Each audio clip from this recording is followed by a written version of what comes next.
So much drama in the world today.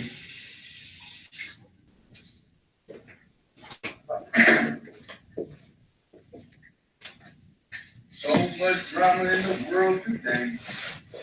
Oh, got a little bit of feedback.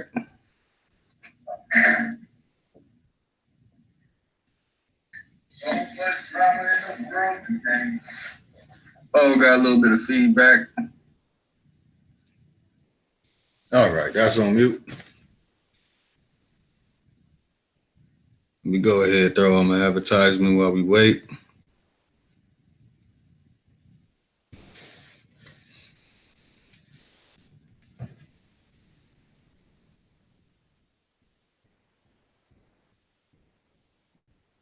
Make sure I got my shit right. See me, excuse my language. That's right. Here on Lotus Television, it's a little PG-13 because I want all ages. I even want children to watch it so they can know not to fall for the comedic Hotepin, Setepin, raw hustle. You know what I'm saying? That NBK, Dagger Squad, Amin Raw Squad, the Adjustment Bureau, House of Consciousness, and their elders, comedic elders, Officer Hotep, and all these promoters of this pseudo nonsense. There's so much more information that I could talk about. I could literally go on forever. I mean, I could do a 365 and it would be an absolutely different topic on what they call hieroglyphic translations. But I'm not tedious like that. So I like to get straight to the point and end all discussion. So let me pull something up. Let me see if I can get this to work this time.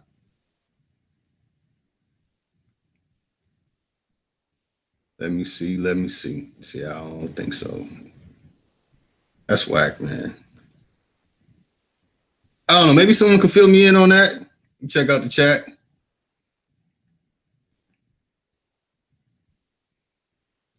I see Madone Kimmett got jokes. That's all right. Madone, your Kimmett gonna be gone. Called me sugar free.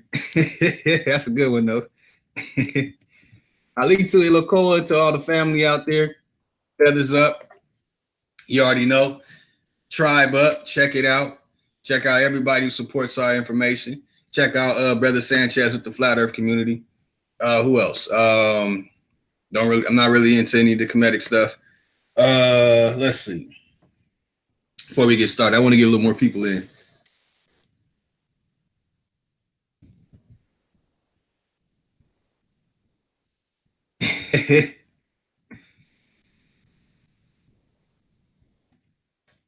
All right. I mean, I might even give a preliminary and bring you in, Madone, but I don't want to spoil it. I didn't even want to spoil who we have the possibility of doing a hangout on. I have to contact and fill them in on exactly how it's going to read that we're going to go in on. But so far on Solar Mind and Lex Vortex's channel, it's actually Lex Vortex's channel, and Solar Mind is like a mediator. And we're going to get it in. Brother Madone Kimmett is in the chat right now. And, you know, when we do discussions or even a debate, I don't like to have that WWE, you know, House of Consciousness type of going at each other's throats and stuff, and then really friends behind the scene and stuff like that. Not really like that. From the West Coast. You know what I'm saying? I grew up in Pasadena, California, grew up in the hood. Not really into all that weirdo stuff. But, you know, we're going to do it like family, and we're going to do it right. But before that, yeah, y'all see it. Day 2, Dagger Squad, NBK, and Amin Raw Squad, Metanetter on trial. Tribe up. Hashtag tribe up. Hashtag, I'm going to put it in later. Hashtag, I'm just here to make you think, as Brother Dan Calloway shares with the people. I wanted to get my commercial going, but for some reason, you know, it won't show it. I mean, it won't show it at all. I don't even understand that. But let me try. I'm going to screen share, try and get this going, and see if it'll even show. Nah, it won't even show. That's weird. But okay, I think that's the way that the program is set up. So, you know, it is what it is on that. No problem. No problem. So let me give a honorable admiration to everyone in the chat. We got my brother DJ, grew up in my hood. We got Mark Falk, been a good supporter. James Flames, of course, Madone's in there. Timekeeper Osceola, that's a new one. Greetings, well balanced to all. I like that. Honorable admiration to our brothers and our sisters if you tuned in listening, or when you tune in and listen. And especially if you've been interested in learning meta-netta or wanting to know what the hieroglyphics say, before you go to Jabari Osaze, who on Lex Vortex interview on Lex Vortex channel that he no longer has up, Jabari Osaze admitted white folks made meta-netta. I don't want to spoil too much of what's going to happen this weekend with Madone Kimmy, but these things are going to have to be addressed. So, sip my little coffee.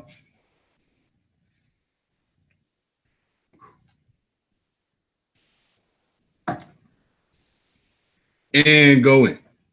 All right, so it's like this. I'm not doing coffee and kush. Honorable admiration to Kev Gills, fraud department. I know he's excited. I could just see the look on his face when House of Consciousness let another meta-netta flunky, another pseudo-linguist, another pseudo-scientific language comparison, who go by the name of Polite, back in. So it's like you just gave fuel to brother Kev Gills. And I hope Kev Gills goes all the way in when Polite picks up some momentum, because it's like, why did they bring back Polite? I just want to speak to the family, share a little something, see if you're thinking what I'm thinking. Why did Polite come back? And this is something on a live stream that Brother Dane Calloway touched on. Why did Polite come back, and how? After all the things he's done. He's already scammed you with the meta-netta nonsense. He personally scammed me, getting my information on Contra Appia and Contra Appionis pertaining to... Oh boy, come on, Madonna, don't say that. Well, anyway, Polite took the information, he used it, and he lied. He said nobody get knowledge from Black Lotus, and that was disingenuous for me. So before I picked up momentum in any form of fashion, I was on Blog Talk. Before I could get on YouTube and pick up momentum, they shut me down. They took females from Black Lotus Civilization. One of them wears a weave and had an escapade with what's his name, the women basher, Tommy Sotomayor.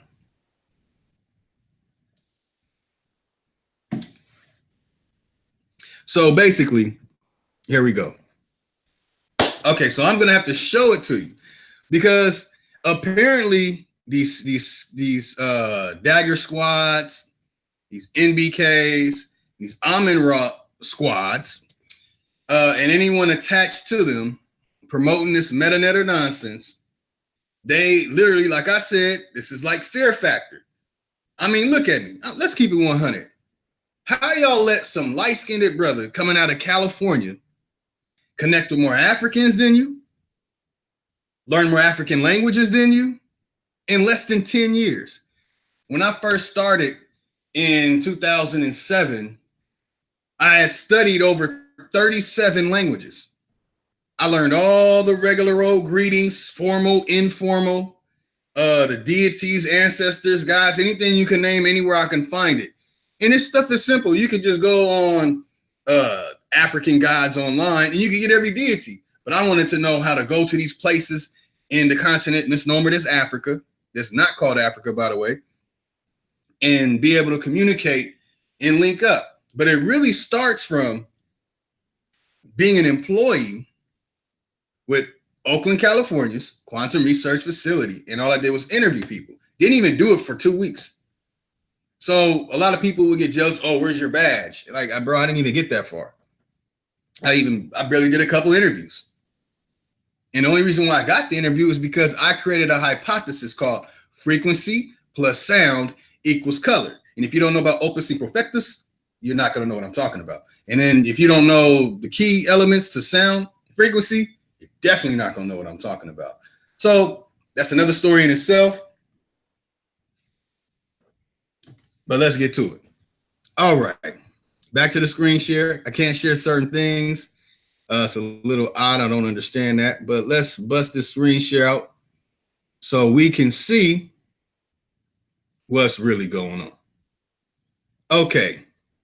Now, the brothers on Team Osiris, honorable admiration to Team Osiris, they took it upon themselves to share this information a while ago. And this is information that I consistently tried to share and show. Yeah, you'll get the link when I'm done. It's going to be a preliminary. We talk about it, Madone. I don't want to go all the way in on it. So basically, I was sharing this information so everyone could see it for themselves. I wanted people to see it for themselves. I don't believe what I say. I want you to see it. All right, let me find it. Oh, yeah, I think I lost it. Hold on, y'all. So I wanted you to, I got one up. One is a list that is very blatant. But let me make sure everyone can see. All right, there we go. Okay. So you can see it here, and it's on Wikipedia. So people can say, oh, you're using Wikipedia. Okay, cool. Well, I can go to number 9 and see what pops up. So I can literally see where the information comes from. The use and misuse of language and study of African history. Ufahamu, or whatever. But that's not what we're focusing on here, y'all. What we're focusing on here is, oh, okay, this is the one. Okay. See, it's easy to access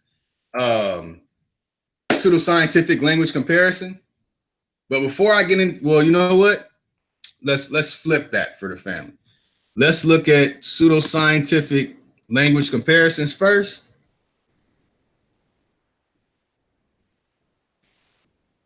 One moment, y'all.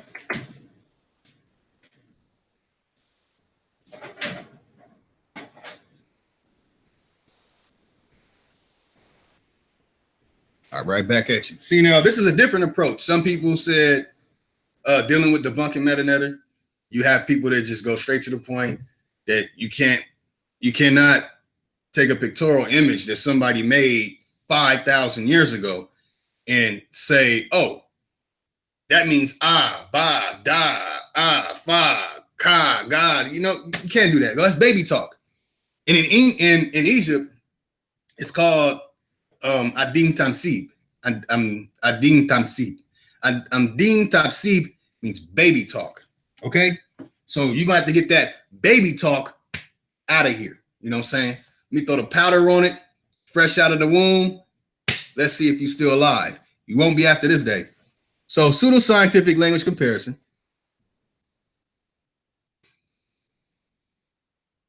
You see it there. It's plain as day. Like, people act like this stuff doesn't exist. Same thing with Rob Bourne's intelligence misinterpreted. That's what I call it. He seems to think that Pigpen ciphered in pidgin language is the same thing. They are not.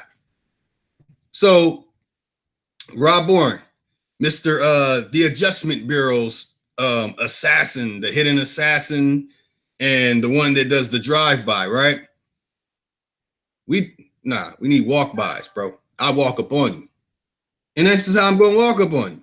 Pseudoscientific language comparison is a form of pseudo-scholarship. That means Jabari, all the Adjustment Bureau, everybody on HOK, no matter what your name is, from Dr. Ben. Well, Dr. Ben said this was chickada. Ashra Kwesi, who said he didn't believe any of them deciphered the esoteric meaning. You on this list too. All of you, living or alive. And we're going to deal with the ones that are dead. And I don't care if I get disrespectful. You're going to have to eat this. Okay.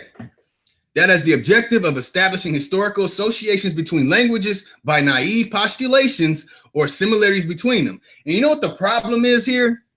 Y'all have these jailbait so-called scholars who did not receive attention fresh out of junior high school.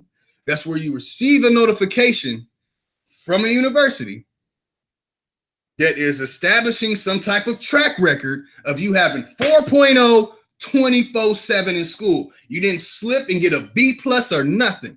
That is a scholar. And that person goes to an Ivy League school only. All Ivy League schools bow down to the Edinburgh. Period. There's nothing you can say about it. There's no conspiracy to it. Now, people who don't want you to know the information I just shared with you, oh, that's conspiracies. He's going to talk about the Royal Society again.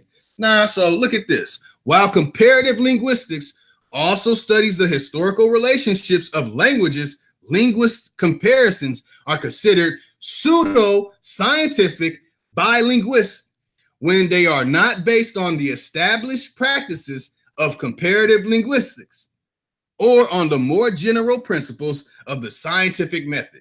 Pseudo-scientific language comparison is usually performed by people with little or no specialization in the field of comparative linguistics. It is a widespread type of linguistic pseudoscience. You mean to tell me these people are walking around calling themselves scholars and they went to this Alpha Phi Alpha Jabari, and then you're this great Greek historian who's studying Kemet.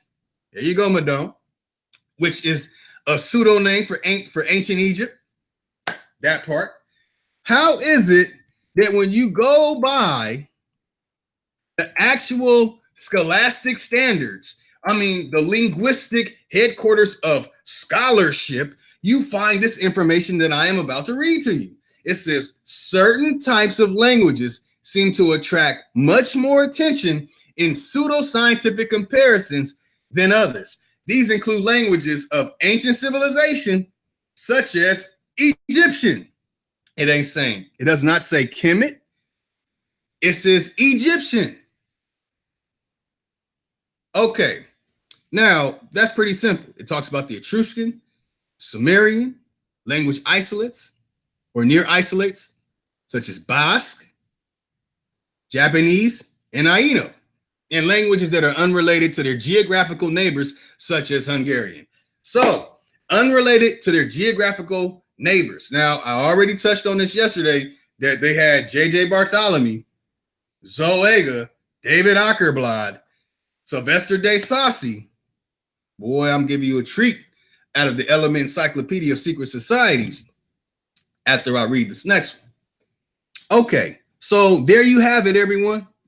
Yeah, you could say, oh, that's on Wikipedia, and okay, Wikipedia doesn't count, but Wikipedia got it from somewhere.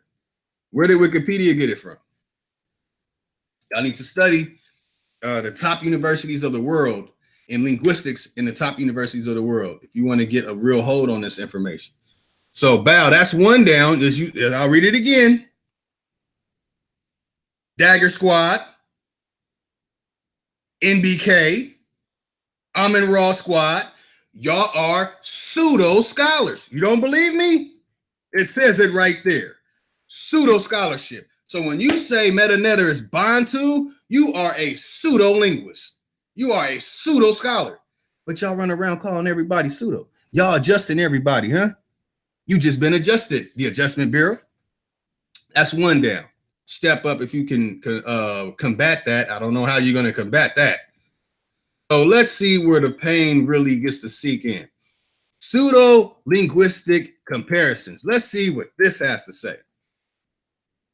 Okay. Now, I'm not going to read all of it, just like the last one. Comparative linguistics include the study of the historical relationship of languages using the comparative method to search for regular, i.e. recurring, correspondences between the language's phonology, grammar, and core vocabulary, and through hypothesis testing. That's clarification needed. Where'd they get that from? So some persons with little or no specialization in the field sometimes attempt to establish historical associations between languages by noting similarities between them in a way that is considered pseudoscientific by specialists, e.g. ancient Egyptian, huh? No, African Egyptian comparisons. If you're comparing a so-called metanetter, which doesn't exist, it's really just hieroglyphica, Egyptologo. If you're trying to say that ancient Egyptian language is an African language, you are pseudo. Okay. Okay. All right. Let's go down here. Mm-hmm. Mm-hmm. You see, ain't no biases. You see, the information is all here. This is information that I know about, so everybody knows this. Yeah, I know this by heart. Now I have to slow down because I'll start reading stuff a little too fast. So as you can see, there's information here. Anybody can pause it and look at it. I'm not going to read all of it, but it's showing you. So I'll just read the languages: the Turian, the Urdu-Altic language, the Sami, the Mongolians, the Uralic, the Sun language theory. Don't do it. The Turkic languages, the Abrahamic languages, classic Hebrew. You know what I'm saying? The British Israelism. Man, I'm telling you, bro. I've been waiting. I've been waiting to do this again because I've already actually put this information out. The Lithuanian, the archaeologist Marija Gimbutas, and the extinct Pictish language. Now, if anybody ever asked about the ancient Moorish, ancient Latin, or Bro Sanchez put it out there about that there were Twa people living up towards the North Pole. If you want to get some further information on that, look up Pictish. Look up the Pict people of Ireland, England, and Scotland, and along the borders. What's that? Amsterdam, basically the Scandinavian areas. But okay, that's the old European culture. You see, this information is all here. The Dissertatio de Origine Gentium Americanarum. You see, the Dutch lawyer Hugo Grotius proves that the American Indians, Mohawks, speak a language, lingua macuaciorum, derived from the Scandinavian languages. You see, that's falling under pseudoscientific language comparison and pseudolinguistics. I'm telling you, bro, I know my stuff, man. So let's get down to business. Okay, this one paragraph ends the Amin Ra squad, ends members of NBK promoting Metanetter, and puts the Dagger in the Dagger squad. So in 1759, Joseph de Guegnes, or however you want to pronounce it, theorized mémoire dans lequel on prouvé que les Chinois sont une colonie égyptienne.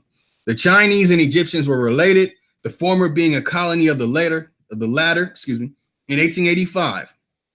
Edward Trigger, the Aryan Maori, compared the Maori and Aryan languages. Then you have Sean Pratt, FR, must be French, in his 1941 Les Langues Natales, claimed that the Bantu languages, there you go, Amin Ra squad, you've just been exposed. Step up, be some men, grow a pair, flick the water behind your ear. Bantu languages of Africa are descended from Latin, coining the French linguistic term Nitale in doing so. Now, I've had discussions with real Bantu speakers about that information, and they were very upset. I know why. But the Bantu language is also claimed to be related to ancient Egyptian by Mubabingo Bilolo. Says French there too. Ancient Egyptian is, according to Cheikh Anta Diop, actually it's Cheikh Anta Diop, related to Wolof language, and according to Gilbert Ngom, ancient Egyptian is similar to the Douala language, just as Egyptian is related to Brabantic, following Becanus and its hieroglyphica, still using comparative methods. Now, here goes the part that really drives it. Douala language is a Bantu language, but they didn't call it Bantu because it was a European that quoted the phrase Bantu upon people in their language. So that's not looking good. That's just as bad as calling yourself a Pan-African. Then you have Becanus in his hieroglyphica. When you're dealing with Becanus in his hieroglyphica, let's see what date we're talking about. If that's before the Rosetta Stone, y'all pseudo. Johannes Goropius Becanus. 1519 to 1572. Y'all pseudo. There was no Rosetta Stone. No Rosetta Stone at all to be the so-called in-between for comparisons, because they have the Greek, the heretic, and the so-called hieroglyph in the Rosetta Stone. But we have here before 1798, before the so-called decipherment in the 16th century, Johannes Goropius Bacanus. And you see how they have him looking light like this? He was darker than me. But that's a story for another day. We're not going to talk about the publishing history hieroglyphica people. So anyway, the first practitioners of comparative linguistics were not universally acclaimed. Upon reading Bacanus' book, Scaliger wrote, "Never did I read greater nonsense. Just like when I deal with Dagger Squad, NBK, and Amin Raw Squad on this so-called meta-neta nonsense. I have never heard greater nonsense. Even with, what's his name? Jabari Osaze. I have never heard greater nonsense than dealing with them in this situation. That's why they'll play the whole, oh, don't listen to Lotus. Oh, he doesn't exist. He's the boogeyman. Don't say his name 3 times. He's going to pop out the mirror on us and expose our pseudo nonsense. Too late now. So in Leibniz coined the term Goropism from Goropius to designate a far-sought, ridiculous etymology. So what is the etymology of your so-called meta-neta, your so-called hieroglyphic translations? You don't even have an etymology to it. You can't even provide proper adjectives to it. You can't even provide a realistic noun to it. You can't even provide a scholastic verb to it. You're pseudo. So there have always been claims that humans are descended from other non-primate animals. With use of the voice referred to as the main point of comparison, Jean-Pierre Blesset, La Grande Nouvelle, around 1900, believed and asserted that humans descended from the frog by linguistic means due to frogs croaking sounding similar to the French language. Ain't that very interesting? The people who deciphered meta-neta, which is not called meta-neta, which is just called hieroglyphica, are from France. You're going to let these frog brain idiots tell you what a pictorial image is? And then you're going to tell me, well, you're going to have to reverse what they did and show and prove that they're wrong. No, I don't. All I got to do is show you the actual languages from Egypt. I don't have to reverse nothing. So he held that the French word logement or logament, it's really just logament, dwelling, derived from the word aleo, water. Stop it. So the comparative methods that many members of the Amin Ra squad use to try and say that, oh, when you're speaking this so-called meta-neta, you're speaking Bantu. You got to say it like Asar Imhotep, you know, the guy who speaks the click language without using clicks. It's Ababantu. You have to say it like these Boule Alpha Phi Alpha clowns. So, I mean, that's pretty simple. Let me see what the chat talk about. And I really wish that they would man up. Get in here and man up, man. Man up. Should be a new thing. Telling them just man up. So basically it's like this. If you are speaking meta-neta, you are not a linguist. You are a pseudo-linguist. If you're saying the so-called meta-neta is Bantu, if you're saying it's Beja, if you're saying it's Berber, whatever language you're claiming it to be, you are a pseudo-scientific language comparer. Period. There's nothing else to really be said about it. But I think that it should be more pain. I want more pain in this because I want to make sure that they man up and see this. Jabari, the police officer, meta-neta officer, Captain Sergeant Hotepin Setepin Raw. Who else we got? We got Raketi Amin, who loves Tamara Siuda. Let's see, who else? You know what I'm saying? I gotta show it. Okay, hold on, y'all. Oh, hold on. So who is this Tamara Siuda? Now, I put her out there already, so I'm not going to use my own information. So what I'm going to do is I'm going to show her. This is the netter of Jabari Osaze, Amin Ra Squad, Jamin. That's her. But I think that it represents more. Look at her. Look, man, I should zoom in. You gonna tell me that the lesbian right here, this manly looking ass crew cut from the military Navy Academy, on the greater than Dr. Ben and greater than Check Onto Diop and greater than anybody talking about Egypt, was it Martin Brunel, whoever you can name, she on the History Channel. She's recognized. She has a 501c3 on the Orthodox Kemetic community. Uh-oh, Madone. I want to change that name. She runs y'all. This is y'all master teacher of today. The concept that a person needs to be emotionally calm, happen. He needs to be one with his emotions, because the heart for the Egyptian was the seat of his emotions.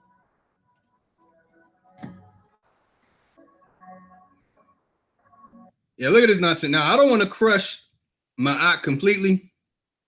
I didn't want to show no more of that. I'm a little disturbed looking at her and the so-called Egyptian person that's my complexion. You know what I'm saying? That's just too fake. So, okay. We see here. Let me get off this.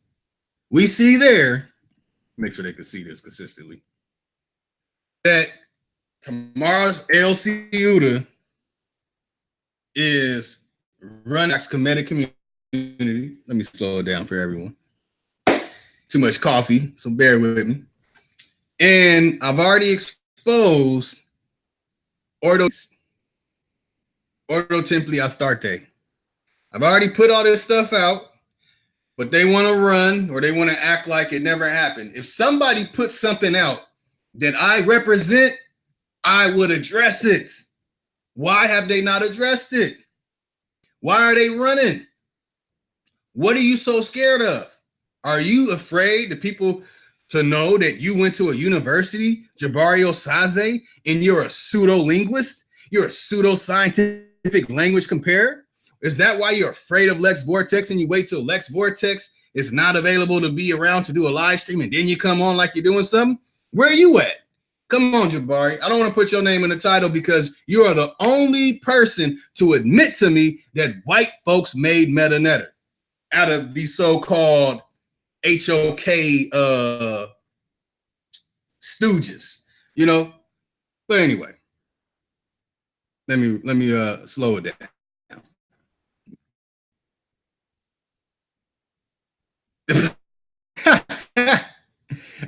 All right, Madonna, stop it, Madonna.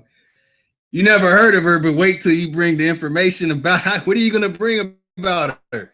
You wanna look? All right, Madonna, I'm gonna save you some trouble, Madonna. Man. Who is Tamara El Ceuta? Shot honorable admiration, Shalom Malak to Y and the other Hebrew brothers who shared the information about her to me. Look at her. She got Reverend in front of her name. So let's see who, let's go through Google. So here you go. Madone, here goes, since you have the name Kemet, here goes your master teacher. Tamara El Ceuta, born 1969 because she's a freak, is an American author, Egyptologist, and Coptologist. Boy, y'all don't want me to talk about Coptic. Coptic is the most pseudo-perverted Catholic, molesting children, raping, getting on, taking drugs and having sex with animals and children. Let me stop. In fact, that's that same stuff that Farad Muhammad and them was on. So, in the Coptic stuff, and wait for it, Sufi, same nonsense. She is the founder and current spiritual leader of Kemetic Orthodoxy and the House of Necha Temple. Uh-oh. He maintains a blog under the name Mambo Chitatan Mambo T, where she writes about Haitian voodoo. What the hell is going on here, y'all? All right. What school did she go to? University of Chicago. What school did Raketi Amin go to at the same time? University of Chicago, Oriental Institute. What did the Ordo Templi Orientis create? Oriental Institute. That part. Okay. I don't really got to talk too much about her, except for the important parts that really matter. It's when you talk about the money, and you talk about what she's running. That means she's running all of you out here in America that's talking that MetaNetter, Heru, Settepin, Hotepin, Mariamin, Daishikis from Egypt, really made in Taiwan, all that nonsense y'all kicking. In 1993, by the way, she's a Wiccan initiate too, y'all. That part two. In 1993, this group of people had grown substantially and gained legal recognition. I don't see no legal recognition on House of Consciousness. Y'all not the House of Nature. Y'all the House of Consciousness. Y'all can't even rock the Netter or Netcher or none of her stuff. She might sue you. Bow down. So recognition in the state of Illinois, as the House of Netcher Kemetic Orthodox Temple in 1999. Now people could say, well, we had the shrine of this and Marian Ma'at Hotepin Septepin Ramasu Harry, whatever the hoobity hoobla you want to say that pictorial images are. In 1999, the House of Netcher and Kemetic Orthodoxy was granted nonprofit 501c3 status by the federal government. She's federally recognized, and y'all just 125th Street recognized that part.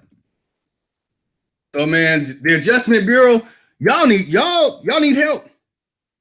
Anybody in the Adjustment Bureau that's rocking this meta-netter nonsense, talking about we from Kemet. I've been to Egypt 400 times, and I went back there, and I saw my ancestor. Man, that's not your ancestor. You didn't do no DNA tests, which are fake, by the way. You didn't do no DNA test and prove that you are descended from Tutankhamun. Man, stop it. Y'all ain't them, man. Y'all claim West Africa in the first place. West Africa is as far as California is from New York, man. No, in fact, I think it's farther. That part. It is farther. So, okay. My brother Madone. You in trouble this weekend. Okay, so that's Tamara Ciuta. Madone didn't know about it, so I wanted to share. I did 3 videos on Tamara Ciuta, and it's ridiculous. When you dig into Tamara Ciuta, you'll be like, oh no, that's Raketti Amin's girlfriend. And I'll put people on blast. I don't care. Let's expose another thing, man. I don't know if I should read the book first or I should just get right to the meat potato. But let's expose something, man. Let's expose something. I'm gonna let y'all know that the whole Kemetic movement is also a bisexual movement. It's also accepting of lesbians, gays, and bisexual transgenders. It's an LGBT thing too. That's why Fellows of the Royal Society created. And Fellows of the Royal Society, they wear makeup, wigs, corsets, and nasty stuff. Just nasty. But hey, man, that's y'all. It is what it is. I don't care what you do in your bedroom. You're not in my bedroom. Don't come at me with that nasty stuff. I don't even trust people that be heavy into wearing the onks and stuff. I wouldn't even want to eat your food. You might put something in the food and try and do your weirdo ceremony on me. I don't trust y'all. Period. Don't believe me? Ask anybody that sat around Shaka almost too long. So all right, let's pull this up, y'all. I'm ahead of myself, man. Y'all probably know what I'm about to expose. Y'all should already know. Y'all should already know, man. Y'all should see it coming, man. So you got Tamara Ciuta as your stuff. Let me see how many views. What is the spiritual purpose? Oh no, I'm disgusted already. A black gay man. Oh no. The Dogon of Mali, Africa. This is y'all leaders, man. The blacks of ancient Egypt had a very clear answer. That's y'all? They said, I can't even look at it too long, man. I can't do it. I can't do it, y'all. Sorry. Man, I might throw my coffee up on my laptop right now, man. So anyway, y'all see him. Gay black men spirituality. Y'all go look that up for yourself. I don't feel like discussing it. I'm not taking shots at you like that, Madonna. I'm not saying you a weirdo like dude, but I'm just letting you know that this is the element. This is the environment. This is the atmosphere that you come upon when you devote to that meta-netter nonsense, the speaking of the meta-netter stuff, walking around saying ma'at this, ma'at that, and you don't even know what ma'at really means. All that nonsense, man.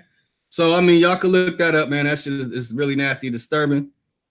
You know, it's very sick, and that's basically what a lot of them, you know, are into. That's why you get the vibe of a real nasty vibe when you deal with them. And yeah, someone exposed that. So I wanted to, I can't show dude because this is too nasty, and I don't want the LGBT coming after my channel and my stuff again. So I'll show somebody that's like him, but not, you know, too extreme. Well, I mean, he's extreme. Dude got a press on side lock. So I mean, I don't even know what to say.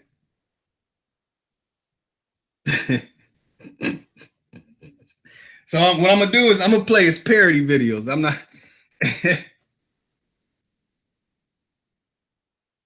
That's too long. I gotta find something short. Man.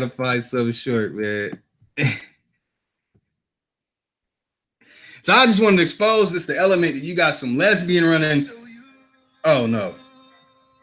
Yeah, I'm gonna show That's that comedic music right now, boy. There it go. I'm gonna show you. Oh, you gonna show him what? Yeah, I'm gonna show you. Respect is a god of homosexuality. He rapes Harvey, a tribe. He rapes Harvey and sticks his phallic symbol, his phallic in hard. And ISIS yells out, put your hand between between your behind and catch the seat. And this would make him virile. But also, he ended up snatching Seth's testicles out. And Seth snatched his eye out in the big battle. But he's a god of homosexuality too. Really? Meet me Wesley Muhammad. He's a clown. Oh, you want Wesley? Bring me them nuts. Bring me them nuts. I'm cussing in my hands. Yo, but it's I'm not gonna lie to you. Never a debate. The next time you come to 125th Street, I will strip you butt naked. What? And that's on everything I own. I'm gonna show you. Don't ever come looking for me. Ever. Because you might not like what you find. We don't. If you're going to talk about homosexuality, talk about homosexuality. Wait a minute. Let me see this. If you're going to talk about homosexuality, talk about homosexuality. Wait a minute. Let me see this. If you're going to talk about homosexuality, then talk. Sweetie, some of the dialogue that we're having here is kind of intense, so I just want to let you know I'm aware that she's here, and I try to be mindful of that, but it's not going to be easy. Okay. Some cat by the name of Shaka, who's about the most feminist man on the planet. The feminist man on the planet gonna tell us that homosexuality is in the Bible when homosexuality is coming out his skin. It's coming out his whole skin. When you look at Shaka, tell me now, this is just facts. I mean, it's just state. And when you look at Shaka Amos, the first thing you say is this man's been molested. That's the first thing. All right. Molested as a child. When was that on? And that's why he's the way that he is. Because no man that claims to be straight is that feminine on purpose. I mean, every picture I see, he's holding his opponents. Listen, he's holding his opponents. He want to hold the mic. I seen the video. He tried to grab the mic for that for one of the cats talking. The cat said, "Nah, I'll hold my own mic out." It's like that. Was that the same brother with the straw? Don't get me started on the straw. They got a video of this brother. This brother, listen, the cat is doing a video. And listen, we're going to sidebar just for a quick second. Because the brother tried to defame the Lord. And I take personal when you do try to defame the Lord. And what that brother tried to do was say that there's homosexuality. Meanwhile, he's on the couch with Ali Muhammad. They doing some video. This cat got the cup in his hand. Listen, I damn near don't want to describe what took place with this straw. But let's just say that what he did with that straw, only a woman should do with a straw. So Our history, it ain't no mystery. Just listen and you'll understand and show you what they cannot hide, what they can't deny. That Egypt was a black man. Lately I've been thinking of days gone by and all the things that we forgot. So okay. Y'all high priest, y'all master teacher is a white lesbian. Right? Then the HOK representative Yeah, Kobe Bryant, you kind of weirdo too, bro. No. I'm talking, nobody say shit to me until I'm done. No, nobody say anything to me until I'm done. I'm not hearing nobody. No, I'm not hearing nobody. I'm not hearing anybody. Ugh, man. All right, polite. We already know you a weirdo. See, when you type in Jabari Osazege, I guess he got some type of block. You know what? He can't put nothing out about Jabari. He be with his wife all the time. That's the same nonsense that Shaka claimed that you always got a woman. So I'll show my good brother, Wake Up Indigenous Niiji, good brother. I'll show this short video since, you know, we don't have nothing out there. Interesting point. The fraternity of Afrocentricity, giving niggas degrees in African studies who don't know shit. Honorable admiration to our brother in peace, Steve Coakley, who put in that work. No matter what, rather you fully agree what he said or he went too far and exaggerated or whatever, man. That brother put in some work. He put in some work. Let's see what we see here. About the white man. What do they teach in the African Studies Department? So let's get this right.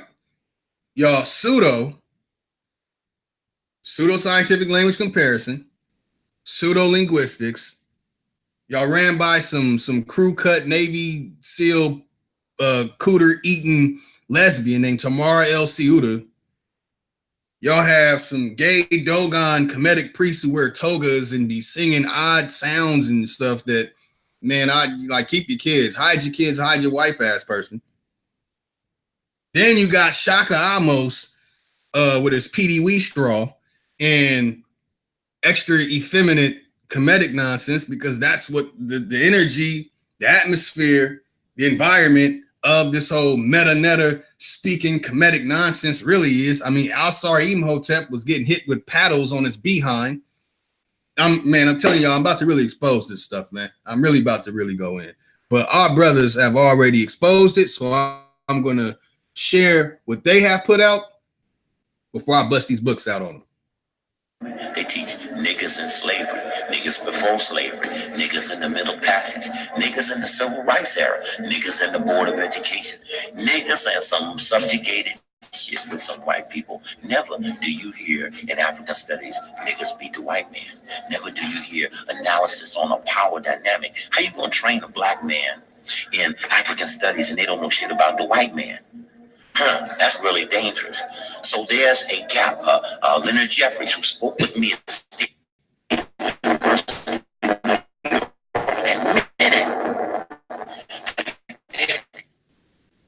come on, man. Dealers are dishonest because they hate Steve Coakley for getting into this. When it's here, it should be gotten into, but they're into denial. They don't want the people. Why is it African studies departments are primarily at white colleges, at Temple and the State University of New York, or San Francisco State, the first African studies department, in the 60s. Nathan Hare, who helped found it, he can't even teach there. University of Minnesota. All these schools with African studies department are white schools. The black schools won't have African studies because they claim to already be black. So they don't deal in that. They don't give degrees in that. So now you got black professors at white universities having to teach black children the white way.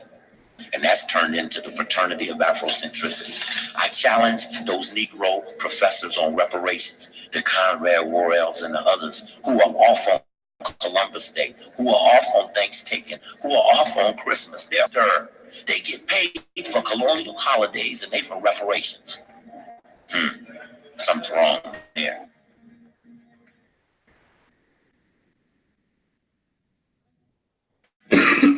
Got him. He started talking about me being a member of Alpha Phi Alpha. Family, if you look at my bio, if you look in the room that you're in, you will see that I'm a member of Alpha Phi Alpha. I have no issue with that. I'm not Greek. I'm an African. And you need to understand that. Do I belong to a Greek letter organization? Yes, I do. Do I belong to a Greek letter organization? Yes, I do. Do I belong to a Greek letter organization? Yes, I do.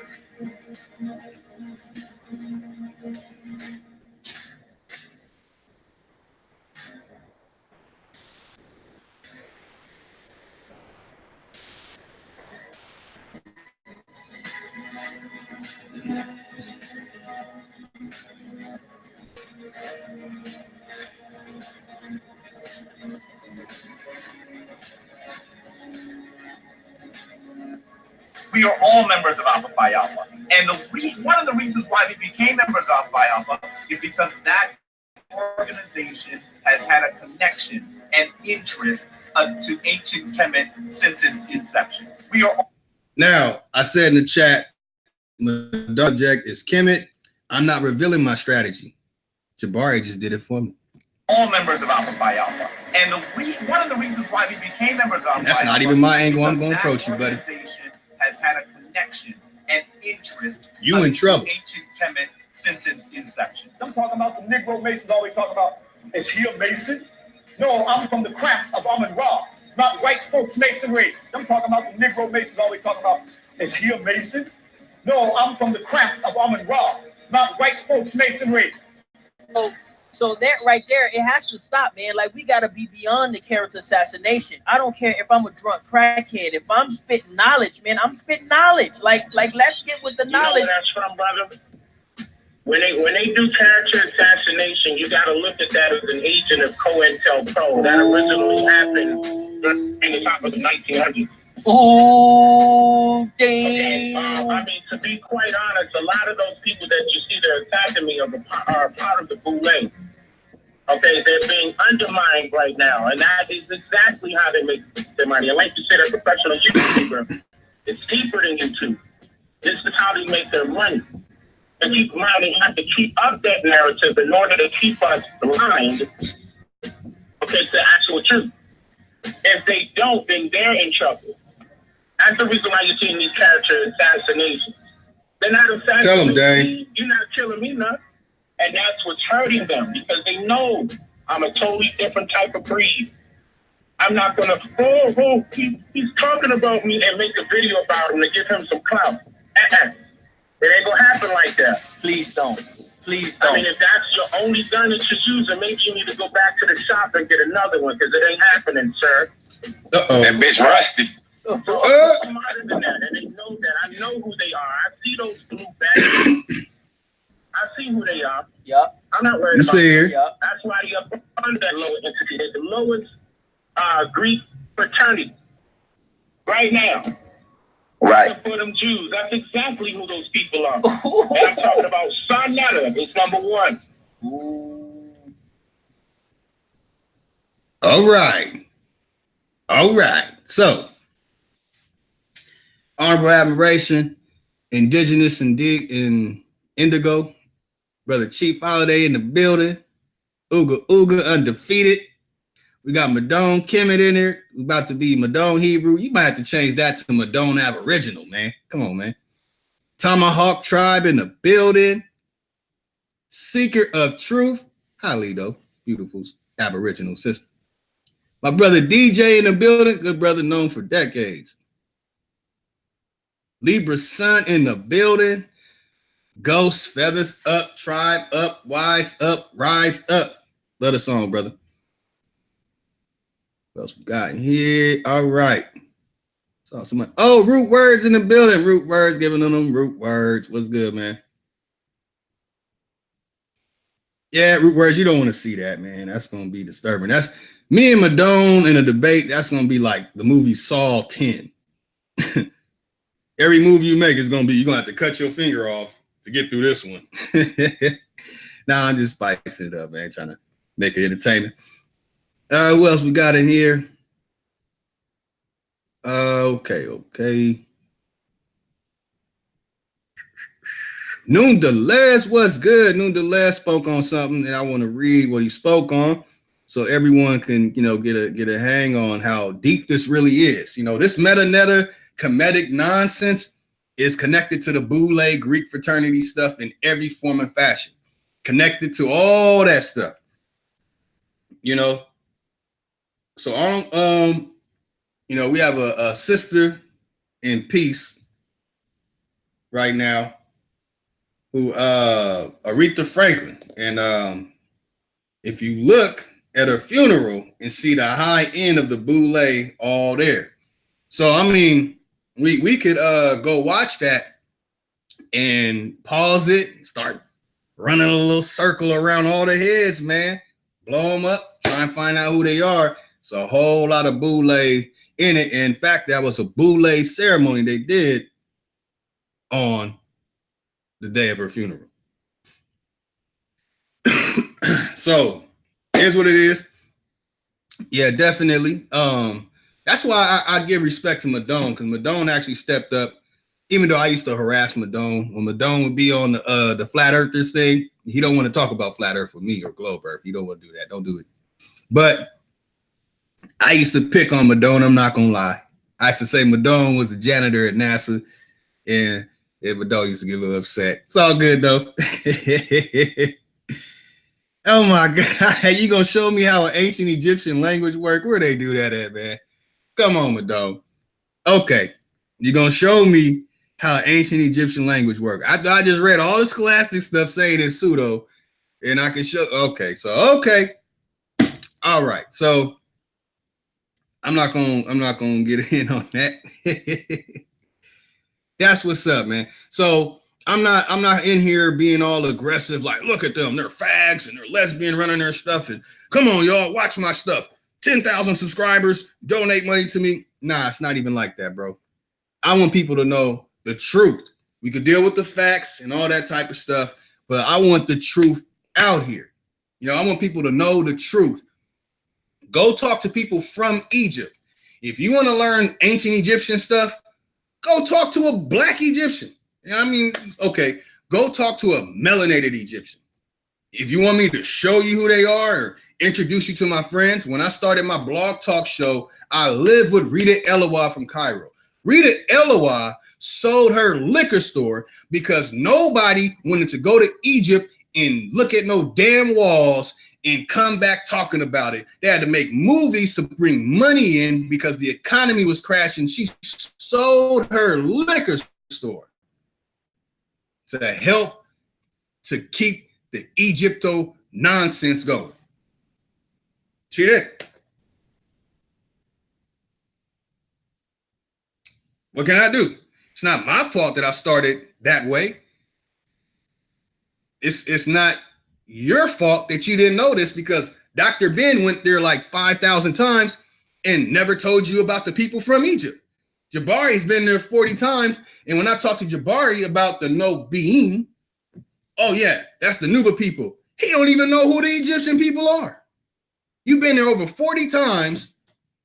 You've been there as many times as Sport Squad, Garfield, Dagger Squad nonsense has put out a video about Dan Calloway, and you don't even know the people from Egypt. You didn't know about the Quara, you didn't know about the Siwa, you didn't know about the Shelatir, you didn't know about none of that. You didn't know any of the names. When I mentioned it to you, it was all brand new to you. How do you go to a place? I mean, that doesn't even make sense, man. How do you go to a place, a geographical location, and don't get information from the people in the geographical location? Because if you did, you would know that you are far worse than pseudo-scientific language comparison. You're far worse than a pseudo-linguist. But I got something here, y'all. Now, in my exposing of the 4 people, I left one person out because I'm going to completely go in on this person. I planned on exposing this person 3 years ago because he is extremely pseudo. So, I will go in on this. I will go in on this, y'all. I'm going to show, I did a video on this person already, and I exposed the fact that before it was called Metanetter, that it was called the Metaneche, and it had Metaneche Stellar. And when I showed members of NBK that, I'm talking about their pheromones, the men, their pheromones just went flourishing all over the place. Man, they got so emotional. They would block me, kick me out all the hangouts, just exposing the hell out of them. honorable admiration. I need to start giving my man. Hold on, y'all. I only got one of the homies with a wrench in here, man. That ain't right. So I'm gonna have to. Okay. All right, hold on.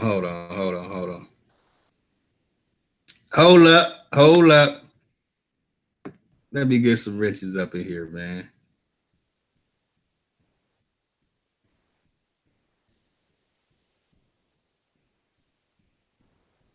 Madone, you gotta earn yours, man.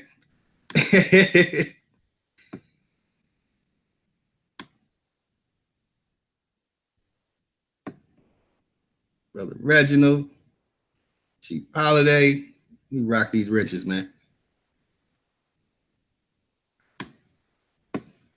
Give me a moment, y'all. So what I'm gonna do is I'm gonna introduce a person in this book.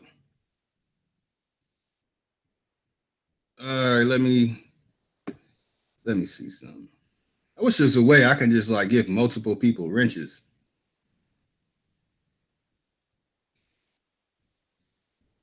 Jaguar in the building. What's good, man? Halito Jaguar. What's good? What is it? Anetu Waste? I'm trying to remember exactly how the brothers is greeting each other on that.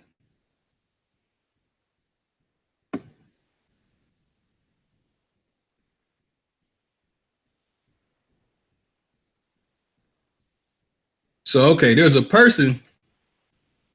I'm not gonna be mean. I'm gonna give you a wrench, Madone. It'll be nice, man. You deserve it. You're a genuine brother. Plus, you got Aboriginal knowledge. That's why I rock with you. Debate, disagree, or not.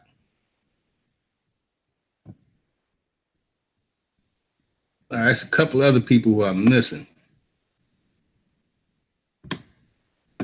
There we go. Tomahawk Tribe.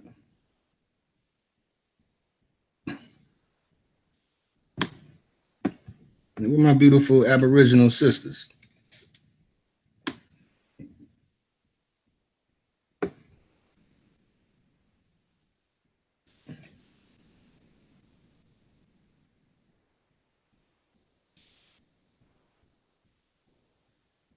Labor Son. Let me get the family wrench. Build my team up. Also, y'all check out Tribe Up channel. Check out Chief Holiday's channel and Chief Holiday's Renegade channel. Subscribe, like, and share to those channels. Hey, Seeker of Truth. I need me an Aboriginal queen. You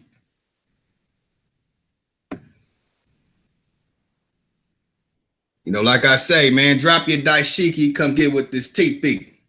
Know what I mean?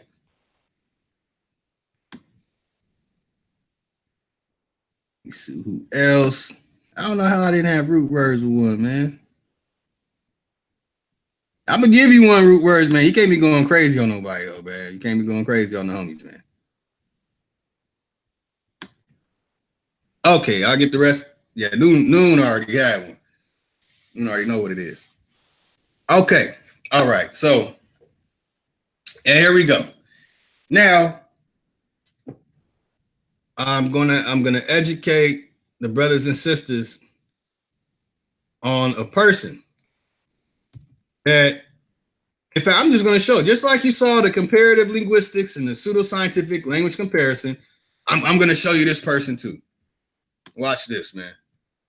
I've done this multiple times, but the Pan-Africans, you know, and there's a reason why we say African booty scratcher.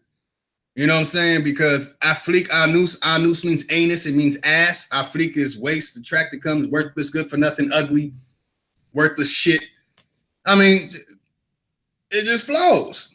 So, I mean, it's not a direct insult at our brothers and sisters over there with the hockey pucks in the lip and the slinky necks and the extendo domes, the cone heads.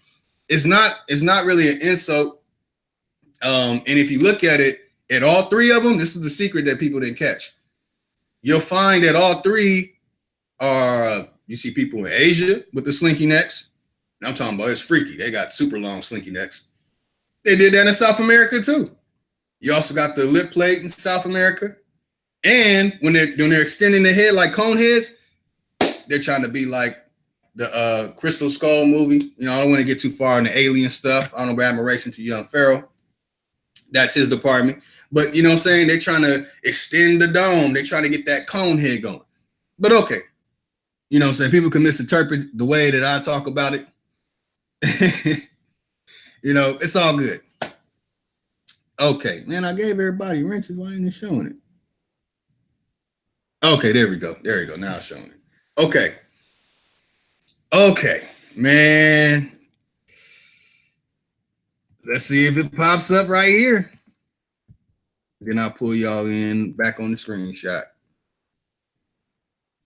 Yeah, that part. This is another reason why they were upset, because when I talked about that, they didn't call it Meta Netter until the 20th century. Like recently, they just started calling this Meta Netter. Now you could take it back to so-called the Egyptologists who were pulling all their stuff out, but they did not use it until the 20th century. Just like, well, I'm not going to talk about that. I'll say that from a dome. They did not call it these things, but the names that they did use was Hieroglyphica, Egyptologo. Then you get Meta Netter. So Hieroglyphica, Egyptologo, then it goes to Meta Netter. But where is the transition? Where does the in-between part? How did it get there? I'm going to show you. I'm going to show you exactly how it got there. And for a treat, I open the panel after I go in on this. Let all the brothers and sisters in. Okay. So right here, and watch when I bust this book out, y'all gonna go, oh. Yeah, bro. And I've had most of this information this whole time. So you see here, Meta Netter Stele is magical medical stele that is part of the Egyptian collection of the Metropolitan Museum of Art in New York City. Get a rope. It dates to the 13th dynasty of Egypt around 342 BC during the reign of Nectanebo II. The province of the stele is unknown. Yeah, that was pseudo right there, y'all. History, they're going to pump it up. They're going to bring it back to Horus, you know, who snatched off the balls of Set that Shaka Amos likes to grab people nuts and all that type of stuff with his press on sidelock. And let's see what we find here. Let's continue to go down. Got the construction. All right. Got the hieroglyphic best. Is it in here? Got the mythology. All right. Let me see. It might not be in here. Where is it? Okay. So let me get back up here. I think I passed it up.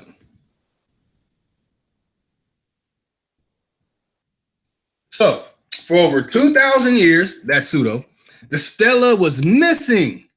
Really? Until it was discovered in a wall that was excavated by a Franciscan monastery. Ooh, I can't get a name. The stela was then presented to Austrian statesman, none other than Prince Metternich, in 1828 by Muhammad Ali Pasha. Everyone, if you want to know who the people were who were ruling Egypt during all the madness, look up Pasha. And I'm telling you, it gets very, very interesting when you look up the Pashas and the information that you will find dealing with the Pasha. That goes back to the Mamelukes. I'm telling you, you're not ready. Mehmet. You don't know about who? If you know Walter Williams, Baba Walter Williams is, then you know about Mehmet II. So the ruler of Egypt, again, Muhammad Ali Pasha in 1828. Hey, y'all, that 1828 just pops up all over the place. I'm telling you. The ruler of Egypt and Metternich had stored it in the Kainsvart castle in Bohemia. Isn't Bohemia Grove the place where they be sitting there with fairies on ropes swinging like Peter Pan and them, and they go molest kids in the bloodlettings and the ceremony of care that Alex Jones exposed? Are you serious? This shit is connecting right back, excuse my language, connecting right back to some flamboyant, nasty nonsense. And everybody represented has a flamboyant type of spin to them. Very interesting. So 1950, somebody gets the thing and being purchased by the Metropolitan Museum of Art, where it was known for many years as the Metternich Stele. Now, when you listen to Officer Hotep Seteppenraw, he says the Metternich, the Metternich. He's not saying Medunetta, the Metternich. He's trying to trick you. He wants to pronounce it like Metternich, like Prince Metternich. They are calling it Metternich. Yeah, the medical papyrus and all that nonsense. Metternich, right? Prince Metternich. Now look at, we can show you who Muhammad. Let's all right, come on, man. Go get interruptions like that. Hold on, y'all. I don't know if y'all can hear this. I need to find a way to silence that. So, okay, Prince Metternich in 1828 by Muhammad Ali Pasha, the ruler of Egypt, and Metternich had stored it. Man, hold on, y'all. Hold on. Let me get rid of this.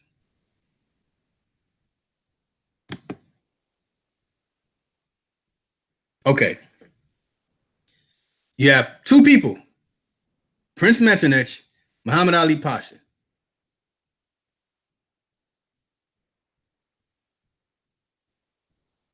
Clemens Wenzel Nepomuk Lothar, Prince von Metternich, Wenenberg zu Belestein. Look at him. I want y'all to get a close-up of him. So the god of the Kemetic community, my bad, Madonna. The god of the Metanetter speakers, the followers of Tamar Siuda and the flamboyant nonsense. Look at him. You see him. Let's blow him up again.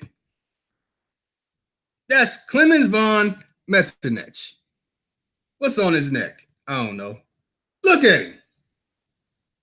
Would you leave your sons with this man? I don't think so. Okay. Clemens von Metternich. When they were doing the decipherments of the hieroglyphs, the person who was ruling had the last say, and you do not want to offend or go against whatever the person who was ruling the country at the time has to say. So let's see what Ali Muhammad Pasha looked like.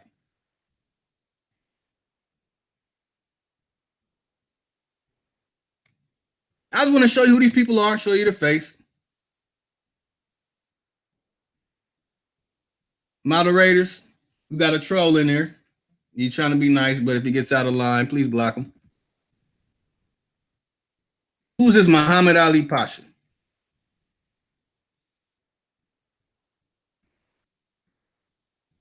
You see his coat of arms. Look at him. That's him. Yep, that part. When they are doing the whole translations, you are seeing the person who was ruling. All right, where'd he go? Close up of this weirdo, man. Would you leave your sons with him? If you leave your kids with him, you leave your son with him, he'll grow up and be another Shaka Amos or the Dogon gay priest. Look at him, man. What are you looking to the left for, bro? You should be looking straight ahead at the person drawing. Okay. All right. So Lotus is not making this up. This is not a conspiracy. This is information you will find from any Egyptologist at this time. This is not a conspiracy. Although those who don't want you to know the truth about this matter will try and promote it as a conspiracy, but it is not.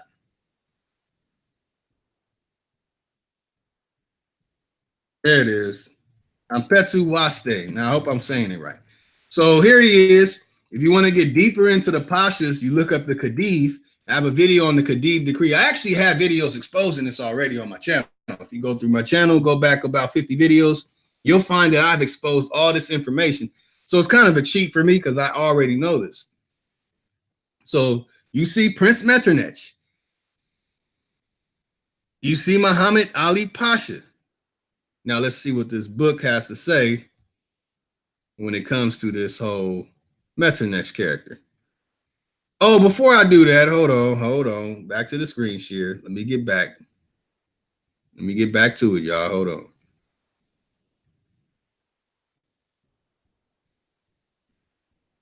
You know, because if K or Amin Raw Squad were real men, they would have addressed this information. You would already know about this stuff. If they were real scholars, real researchers, bringing the family the information and knowledge, they would show you this. This would not be new to you. This would be, oh, okay, yeah, we already know about that. Yeah. Amin Raw Squad, he already talked about this. You can't call this a conspiracy, y'all. What you gonna do? What you gonna do? Okay, so Metternich, oh boy, yeah, I'm gonna do it again, man. I didn't even want to go all the way in like this, but you know what? I want to do this. I want to go all the way in. Let me go all the way in on.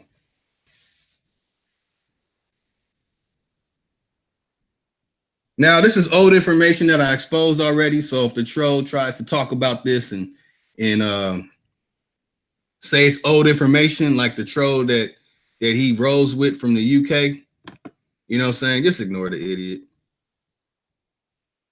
Good, it's on 300. Let me knock it down to 2.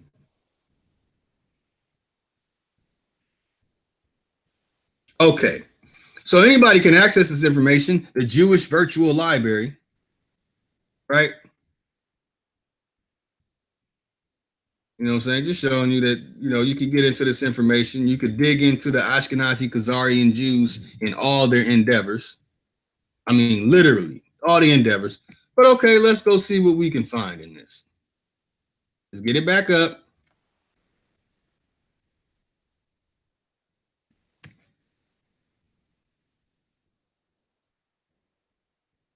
Okay. Hopefully it'll pull up like that. It might not. It might send me in some circles, and I might have to go back and. Oh, there it is. Now, some people who are extremely pseudo, they'll be like, "Oh, this can't be true. Oh, there's no way Ashkenazis were doing these things." Yeah, it is. They still do it. It's a ritual. It's their culture, man. You're not them.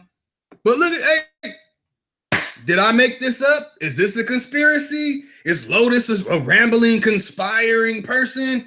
It says right here, the Damascus blood libel or Damascus affair was a notorious blood libel that originated in 1840. Christian anti-Semitism and popular Muslim anti-Jewish feelings came to a head that year and were aggravated by the political struggle of the European powers for influence in the Middle East. Syria was then ruled by Muhammad Ali of Egypt. Muhammad Ali Pasha ruled Egypt to Syria, who had rebelled against Turkey. France supported Ali. That's why they were able to get in there and do their pseudo translation nonsense. While the other powers, notably Austria and Great Britain, were interested in preserving Turkish power and in preventing the extension of French influence. What's going on here, y'all? Did I make this up? Is this a conspiracy? It's a documented history. February 5th, 1840, the libel is born. But we're going to go through this and pull out the things we need. So you can pause the video and read this stuff. It's mind-blowing. I've read it too many times. But let's see what we're really looking for. How are these names connected? You already have Muhammad Ali. Muhammad Ali Pasha is already there. You already read that Chancellor Metternich gave the stela to, wait a minute, how do you give the stela that was on the land of the person ruling Egypt, and then the name of the stela is your name? Wouldn't the name of the stela be Muhammad Ali stela and not Metternich stela?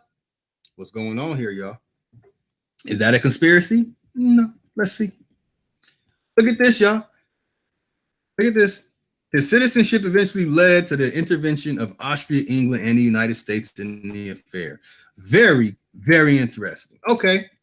All right, let's get down to it. The Libel spreads. I'm just trying to deal with these names. Look, you got Muhammad Ali showing up here again. News of the atrocities in Damascus aroused the concern of the Jewish world. The first Jewish attempt to intervene in a tragic situation came from Alexandria in the form of a petition addressed to Muhammad Ali as a result of the initiative of Israel Bach. You know, the slave that P.D. Wheatstraw, Shaka Amos was talking about? Oh, the ancient Egyptian slaves, they were called Bach. The Jerusalem printer, at the same time, the Austrian consul, Laurin General in Egypt, received a report from the Austrian consul in Damascus and also petitioned Muhammad Ali to stop the torture methods used by the investigators. Okay, let's continue. Hey, y'all, this is no conspiracy. This is no conspiracy again. I have to say it one more time. This is not a conspiracy. But let's see what it says here in this whole paragraph. Ali agreed and instructions were accordingly issued to Damascus by express courier. As a result, the use of torture came to an end on April 25th, 1840. However, the accusation itself was not rescinded, and the investigation against the Jews continued. Laurin tried to influence the Consul General of France in Egypt to restrain Rati and Menton, who was his subordinate, but he was unsuccessful. He then acted in a manner contrary to diplomatic practices by sending the report he had received from Damascus to none other than James D. Rothschild. I just linked in Ali Muhammad. I just linked in, you're gonna see the other ones. So let me just say, I just linked in so far Ali Muhammad and Rothschild. The honorary Austrian consul in Paris, he also requested Rothschild to intervene with the French government. Uh-oh, look what this paragraph says below it. This, however, did not bring any result. In order to alert public opinion in France and around the world, Baron D. Rothschild, we got 2 Rothschilds, man. Y'all playing? Dagger Squad, NBK, Ahmed Raw Squad, Adjustment Bureau on trial, Metanetter on trial. Step up, be some real men, because now we got to question y'all, man. Y'all some homosexuals, y'all LGBT, y'all pseudoscientific language comparers, and y'all pseudo-linguists. Y'all are done. Y'all done. Baron D. Rothschild published a report in the press in Vienna. His brother Solomon Rothschild. We got 3 Rothschilds, man. One of these Rothschilds, the one that made the Rothschilds rich. Off of what? Egypt. And variations of other things, especially here in America. Solomon Rothschilds approached who? Wait a minute, y'all. You mean to tell me that I just showed you Ali Muhammad in that whole Metanet situation where they didn't call it Medunetter, that they call it the Metanetch, the Metanetcha, the Metanetch. They weren't saying Medunetter, they were saying the Metanetche, the Metanetch. He approached who? Chancellor Metternich. I just 3 Rothschilds. Muhammad Ali, the Jews running it, because the Jews created Metanetter. And I'm showing you Chancellor Metternich on the issue. The latter reprimanded Laurin, but nevertheless consented to his activity, as it caused embarrassment to the representatives of France and Egypt and Syria. Laurin was then joined by the British Consul General in Egypt, as well as by other European consuls who supported him in his dispute with the French. As a result of his efforts, an order was sent to Damascus on May 3rd, 1840, requesting protection for the Jews from the violence of Muslims and Christian mobs. And they're not telling you that it wasn't Muslims, it was the real people of Egypt who did not give a damn about no meta nonsense, who would spit at you if you come out there saying Hotep and Setep and Mariamin hoobity hooblobbin. This is Bond too. Man, they'll spit on you, bro. You might come back going out there to Egypt with that nonsense, man. See it here, man. This is no conspiracy. This is documented history. You got 3 Rothschilds connected to Chancellor Metternich, who was approached by Solomon Rothschild, brother of Baron D. Rothschild, relative of James D. Rothschild, who's in communication with Ali Muhammad, ruling Egypt at the time. What's going on here, man? Are you going to tell me it's a conspiracy? Are we going to really continue to be sick? Because Metternich Stele is right here. Right here. You see it. You see it. Let's read it again. The stela was then presented to Austrian statesman Prince Metternich in 1828 by Muhammad Ali Pasha. Like, wait a minute. Okay, so let me correct myself. So it's actually Muhammad Ali Pasha who's presenting something to Prince Metternich, but he calls it Metternich. Do y'all understand what's going on here? Do y'all really get what's going on here? Okay. So there's a name that's missing in this, man. And I'm telling you, there's a name that's not in that connection. And I'm about to show you this person, man. And we're going to go in on this. His name is, his first name slips my mind right now. But all I got to do is put in this.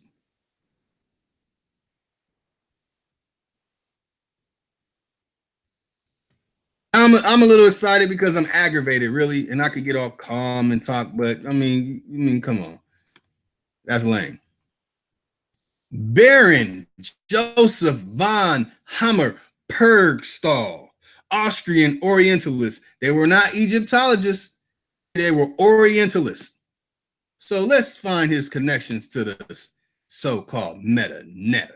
This so-called Netta that Sa Netta likes to call his last YouTube name Netta.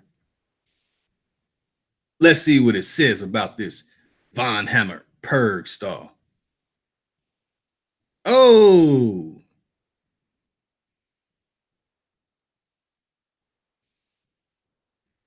let's pull his information out. Where is it at?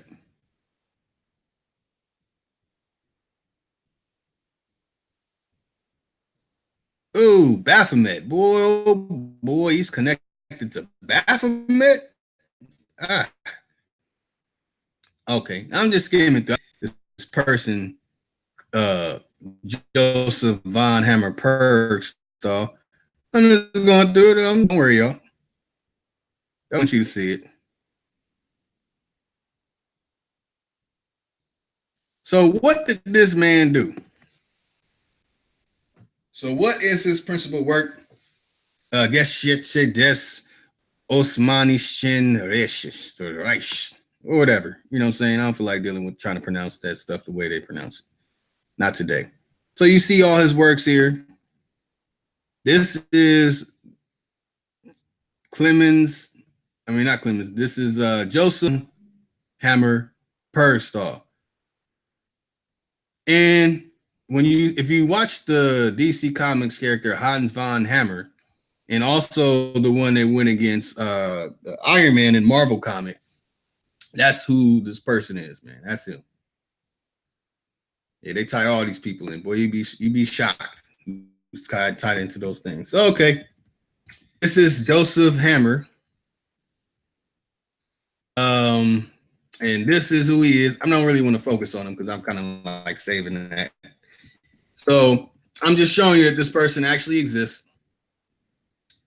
And you notice that you don't really see anything saying Egypt. You know, watch, I'm about to shock you. I'm about to shock you. Basics.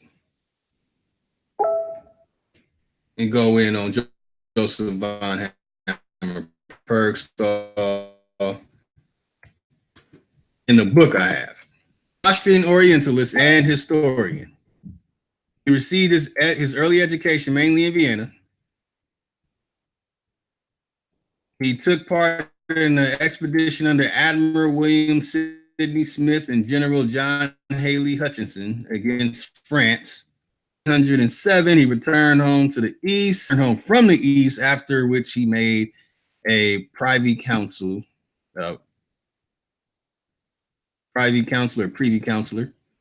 pardon my Englishing of it.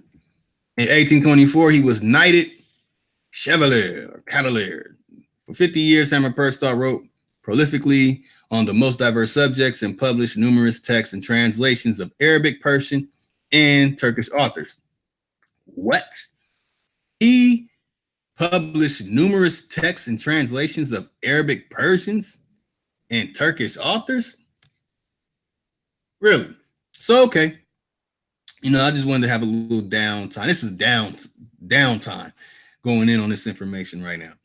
So you have this man who is highly influential in the Oriental society. But for some reason, they're not really telling you his connections to Egypt. Watch this, y'all. That's Joseph von Hammer. This guy is a real, that's right. Seeker of truth, you got it. You kind of took the words out of my mouth. Look at him. He's a scumbag, man. Look at this guy's face, man. Just look at him.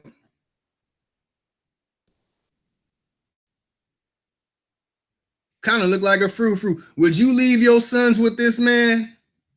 If you do, they're going to end up like Shaka Amos. Or the gay Dogon Kemetic priest. But okay, fortunately, I had to expose the homosexual ties to it. LGBT, don't come after me or whatever. Y'all be on some weirdo stuff trying to shut down my channel sometimes when I go in on y'all. It's whatever. But, you know, it's what it is. Freedom of speech really ain't free because I had to pay some type of bill to have this on right now. So, okay, let's look at something else. I had an argument with people about who was really the first translators, and they would get very disrespectful because I would tell them that I already know about the people you're talking about, and they would be upset that, you know, I would expose them. So let's see. Ibn Washiyah the Nabatean, also known as Abu Bakr Ahmed bin Ali, was an Arabic alchemist, agriculturalist, farm textologist, and Egyptologist. How is he Egyptologist when the word Egyptology didn't even exist? How can you get that? Let's see what's going on here. El Daily Okasha in 2005, Egyptology, the Missing Millennium, Ancient Egypt and Medieval Arabic Writings, London, UCL Press, and it gives you the page, it's 169. You will find why they say he was an Egyptologist, and that's somebody that lives now. Okay. How do they even know the person existed? So let's see what it says. An historian born in Kusain near Kufa in Iraq. It's funny because there's always somebody coming from outside of Egypt that comes in and knows more than the Egyptian people themselves. It's very interesting, very disrespectful. And he was one of the first historians to partially decipher what was written in the ancient Egyptian hieroglyphs by relating them to the contemporary Coptic language. Oh, no. How many mistakes can I pull out on that one? So his works, let's expose this man. Ibn al-Nadim in Kitab lists a large number of books on magic. Oh, so you mean to tell me the original translator of the Metanetta, these hieroglyphics and all this stuff, is into books on magic, but you call me a conspiracist, a conspirator, a person that's talking about stuff that's easily accessible, that people who are with Dagger Squad, NBK, and Amara Squad, and members of HOK don't want you to know about? Well, let's just see. books on magic, statues, offerings, agriculture, alchemy, physics, and medicine. They were either written or translated from older books by Ibn Washir. Wait a minute. What are you talking about? First, in corpus themselves claim to be translations from ancient Syriac, e.g. Filaha. Are you serious? You got that dirt, huh? All right. Mega Ha'mein Antila Jaco, 2006. Last Pagans of Iraq, Ibn Washir and his Nabatean agriculture. Laid in Brill, and don't give me the pages. So, okay, that gives you the source where that nonsense comes from. Ibn Washir translated Nabatean, so that's understanding dealing with Egypt. Let's just find out what's dealing with Egypt. Oh, let's read this real quick. These ideals were discussed by the Jewish philosophers Yehuda Halevi and Maimonides, which many call Mohammedists, though which they became an influence on the 17th century French millenarian Isaac La Perez. Egyptology. This is where I say, this is why Dagger Squad, NBK, and Amin-Ra Squad don't want you knowing who I am. They don't want you talking to me about MetaNetter in any form of fashion. They want me swept under the rug and all this other stuff because of what I'm about to read right here. Ibn Washir was one of the first historians to be able to at least partially decipher what was written in the ancient Egyptian hieroglyphs. Who said that? Did he say that? Nope. Somebody in 2005 by the name of Dr. Okasha El-Daily. By relating them to the contemporary Coptic language used by the Copts, the Coptic priests, in his time. An Arabic manuscript of Ibn Washir's book Kitab Shawq al-Mustahab, a work that discusses a number of ancient alphabets in which he deciphered a number of Egyptian hieroglyphs, where are they, was later read by Athanasius Kircher. Oh, no. In the 17th century, and then translated and published in English by none other than, wait for it, Joseph von Hammer-Purgstall in 1806 in Ancient Alphabets and Hieroglyphic Characters Explained. And guess what, y'all? I have every single one of those so-called alphabets that he talked about in that book. It's 76 of them. I will expose all of this at will. So, back to what we're reading. So, you got Joseph von Hammer-Purgstall, who so far you haven't seen any connections to the Rothschilds, the Pashas, who's Muhammad Ali, and Clemens von Metternich. Don't worry. With an account of the Egyptian priests, their classes, initiation, and sacrifices in the Arabic language by Ahmad bin Abu Bakr bin Wahishi, 16 years before Jean-Francois Champollion's complete decipherment of Egyptian hieroglyphs. What's going on here, y'all? Why didn't Ankakek from the Amin-Ra Squad tell you this? Huh? They had their pseudo member, Mr. I forgot Potato Head's name. What's the dude oddball name? He lived in Oakland, California. His name slips my mind, man. What's his name? Well, they have a member. He has a rap group called the Hieroglyphics and all that nonsense. So anyway, basically, they were trying to give credit to this person who never existed, by the way. Ibn Washir never existed. So they throw that other name at you, but it turns out that you got this person who has somewhat of the same name 16 years before Jean-Francois Champollion. Is that the real Ibn Washir? Okay. So the sources of that information that we just went over is by none other than, once again, Dr. Okasha El-Daily, Deciphering Egyptian Hieroglyphs in the Museum Heritage, Museum of Science and Industry in Manchester. So that's why they use the word science so much. It's science. It's science because they can pseudo the hell out of you saying it's science and not tell you that they're using pseudo-linguistics, pseudo-scientific language comparison, and a homosexual cult. Ancient alphabets and hieroglyphic characters explained with an account of Ahmed ibn Ali ibn Washiyah, Ahmad ibn Ali ibn al-Muqtar ibn Abd al-Karim, Joseph von Hammer-Purgstall. Wait a minute. So all them names mean nothing. It's just Joseph von Hammer-Purgstall with his Bruce Rogers Collection, Library of Congress. Free download and streaming. Y'all go download it, man. Don't wait for them to talk about this 10 years from now when they can figure out a way to pseudo and present it to you. Go read it now. This book was known to Silvestre de Sassi. Silvestre de Sassi is one of the 4 who I'm talking about, who I will be exposing when it comes to the forefathers of this meta nonsense. And he was a colleague of Champollion. Dr. Okasha El Daly at the University College of London. Are you serious? London?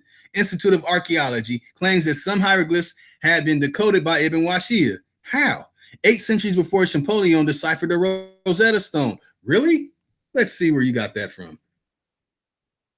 He got that from Robin McKay, Arab scholar, cracked Rosetta Code 800 years before West. The Observer, Guardian News and Media Limited, 2007, 23rd, 2007. Really? A.K. Aima critiques this ideal and think that there was no such thing as an Arabic decipherment of hieroglyphs. Really? This is a conspiracy. I'm making these things up. You're right. Okay. But that's it, because, I mean, you don't want to talk about cryptography, because cryptography is the Pigpen cipher. He published several cipher alphabets that were used to encrypt magic formulas. What? Pigpen cipher, man. Stop playing. Michael Whitman, 2010, Principles of Information Security, because that's what a cryptography is. And my slideshow presentation on cryptography is coming. It's been ready. Just been waiting on the proper time to release the information. I have at least 10 projects on the back burner just waiting to be exposed. Okay. We find that when you go look up Joseph von Hammer-Purgstall, you won't find anything about Ibn Washiyah on Wikipedia.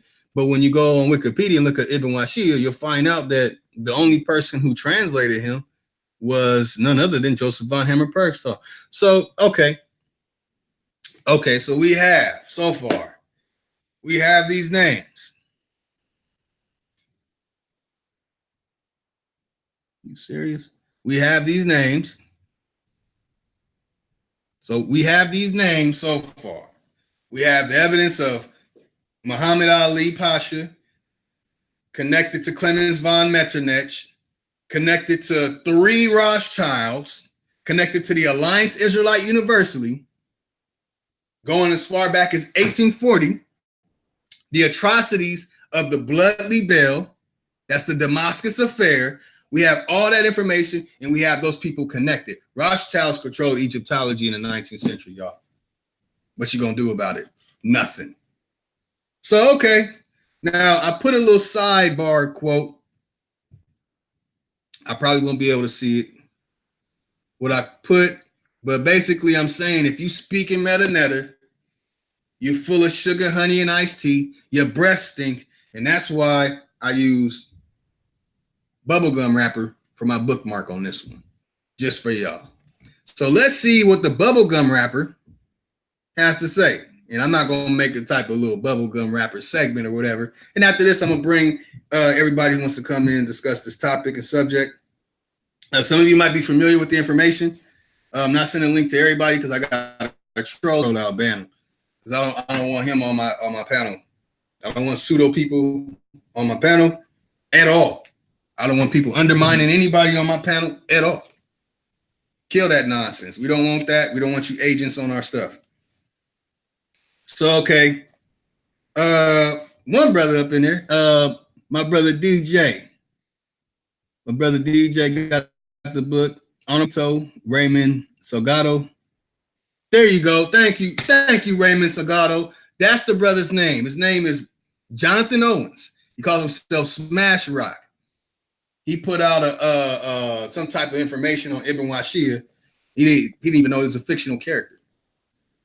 You know, these are fictional characters. Just like Athanasius Kircher these are fictional characters. You want to know why? They don't want you to know who the actual person is. 9 times out of 10, it's the Ethiopian. In the end, not only that, they did not say what they say that they said or write what they said that they wrote. So, okay. Brother DJ, turn to page 278. You see it here? See the bubblegum wrapper? Because you're speaking metaneta, you're full of it, and you're breasting, and stop speaking that nonsense. It's pseudo-linguistics, a pseudo-language. It's a pseudo-Egyptian language, and it has never been deciphered, translated, or transliterated. You see it? 278. What is this specific thing about? I'm gonna show y'all that too. Knights Templars. Okay. Y'all ready for this? I bust the books. Hey, look, if the power go out and all this stuff go out, I can still expose y'all. The power go out for y'all career's done. Me, I will dog walk you. If we can't use no computer, I will dog walk you with the books I got. So, okay. Y'all scared. Dagger Squad, NBK, and Amin Ross Squad are scared. Once y'all get in here, I know half of y'all don't have jobs. Y'all don't have no lives. Y'all just stalk Dane Calloway, and on day 40, whatever the hell on Dane Calloway. So come on here, be some men. Get up in here, man. It's day 2. I'm not going to have to get to day 40 without y'all manning up. Y'all some cowards. Dagger Squad, NBK, and Amin Ross Squad are cowards. Everything I just showed you, go try and find if they're talking about. Go try and show me a video. I already exposed all their grandmaster teachers, Diop, on this metaneta nonsense. You already exposed. He's a pseudo-linguist. He's documented as a pseudo-linguist. So, okay. All right. Okay. That part. So you see, I'm reading from here. That's right. And I'm going to show you when I read the parts that are important. That show you the connections. Okay. All right. The next major element of the Templar myth arrived by way of the French Revolution. Really? Many of the liberals who originally supported the National Assembly in its struggle against royal privilege in the heady days of 1789 were Freemasons. Okay. Who created the Pigpen cipher? Freemasons. Okay. During the Revolution years, a handful of journalists turned this fact to the foundation for a claim that the revolution itself had been hatched as a Masonic plot. So we're going to skip down to the important parts. The assassins of the French Revolution. We're getting past that. All right. Okay. Anti-Masonry. Now you see anti-Masonry. Uh-oh. Did y'all see that? Let's see what it says. For more influential than either of these authors in shaping the Templar myth, however, was the Austrian scholar Joseph von Hammer-Purgstall. Really? You don't believe me?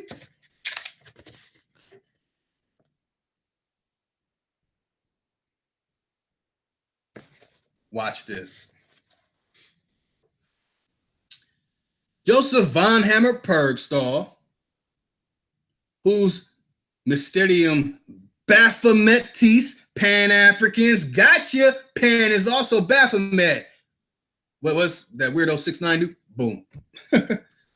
So the mystery of Baphomet revealed. How are you revealing the mystery of Baphomet if you're not rocking with it? You a Pan, huh? You a Peter Pan-African? Okay. 1818. The several later books argue that the Templars had been Gnostic heretics. Interesting. Practicing in orgies. What? Orgies? Wait, y'all. Look at this. What's this? Can y'all see that? In orgiastic cult of the goddess Achamoth or Baphomet. I'm telling y'all, man, I know it might be too loud for y'all, but hey. Okay. So, I mean, I haven't even got to it yet, y'all. Hold on, y'all. Hold on. Passed on in secret since the 3rd century CE. Where's the evidence on that, man? Come on. Von Hammer Purgstall was an employee of Prince Clemens von Metternich. Dagger Squad, NBK, Almond Raw Squad, man. Y'all done. Y'all done, bro. Y'all done, man. Look, see it for yourself.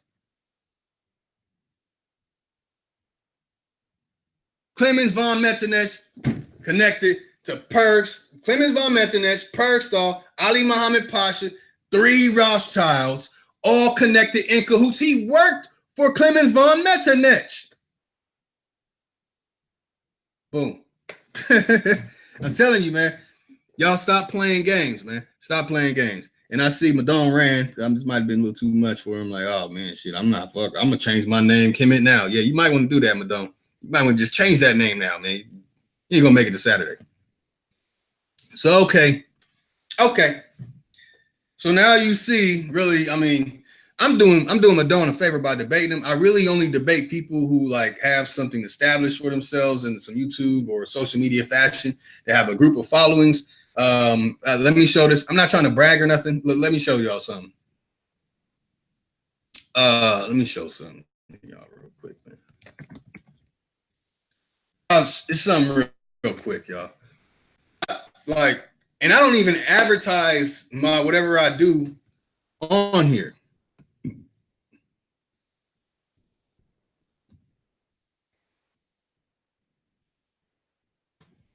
Y'all want to see something funny? And I'm gonna share it live so y'all can see me share it live. Look, y'all. Look. Samuel Jackson's stunt double is about to get his back broke. Yeah, I'm gonna share it again.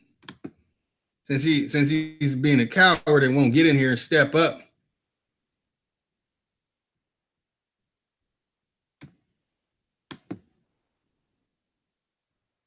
Come on, man. Let me share it.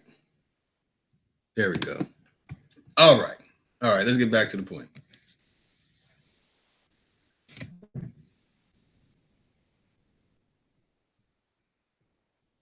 What's good, Hassan? I don't know who deleted you, bro. Why you do that, Ghost? I guess brothers Hassan and Ghost got some issues. I know Hassan. It's all good, y'all. Don't trip. Okay. You got Black Lotus Civilization, BGNN, BLC Radio, and you got Black Lotus Civilization. So Black Lotus Civilization, 21 likes, hardly any people. You'd be shocked who I have that was a part of it, you know. You'll be shocked. But okay. That's that one. Now let's go to BGNN, BLC Radio. I have 477 members. They're a part of Black Lotus Civilization, BGNN, BLC Radio. Now, let me see if I want to show something that NBK cannot do, that these so-called Pan-Africans are not doing, if I can get to it, damn. So anyway, nobody need to really see it anyway. So basically, I was going to show something I always show over and over and over again, that I actually have people from Africa who are part of Black Lotus Civilization. But NBK will lie and say, you don't know, you say the same Africans, because those are the same Africans I've been building with for years, bro. So I don't get it. I don't understand your confusion, your intellectual malfunction, your psychological impairment.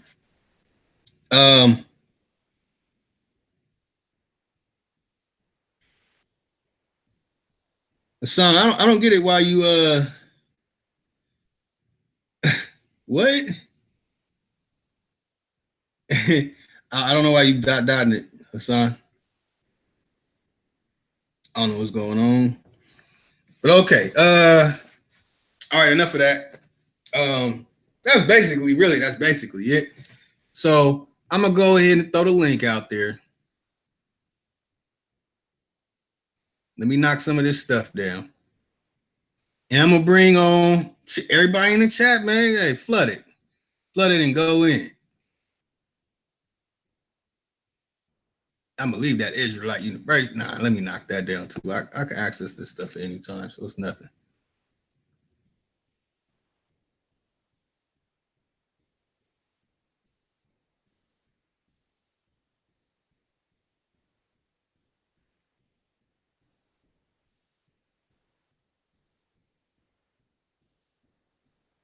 Okay, y'all. While I'm sending the link out, I gotta play my song. All right, it's tripping right now.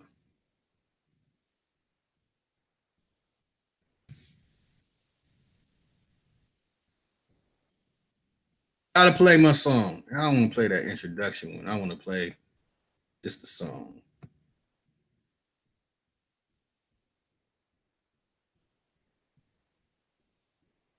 So I mean, but what you can see, website's domain name as your business email address with a mail. But what you can see is what the song says. I smile B word.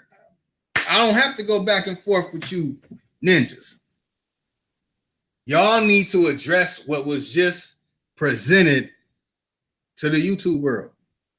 Address it. Stop being cowards, okay? Dagger Squad, NBK. And what's the other one? Well, the sorry bums that are old. I'm a Raw Squad. There you go. You know what I'm saying? What's going on, y'all? Y'all gonna man up? Because, I mean, your meta nonsense is exposed, but I mean, your whole Egypt movement is done. It's done. So you want to save grace by not letting people know? Okay, so I'm not going to go back and forth with y'all, man. Man, y'all done made it to LA, so, you know, we got to live our best lives. I ain't going back and forth with these niggas. Know what I mean? I'm rolling with y'all. Okay, well, what we going to do is we're going to hit the town. We're going to get it in. Right. We're going to do what we do. Right. And most importantly, you got to play my song.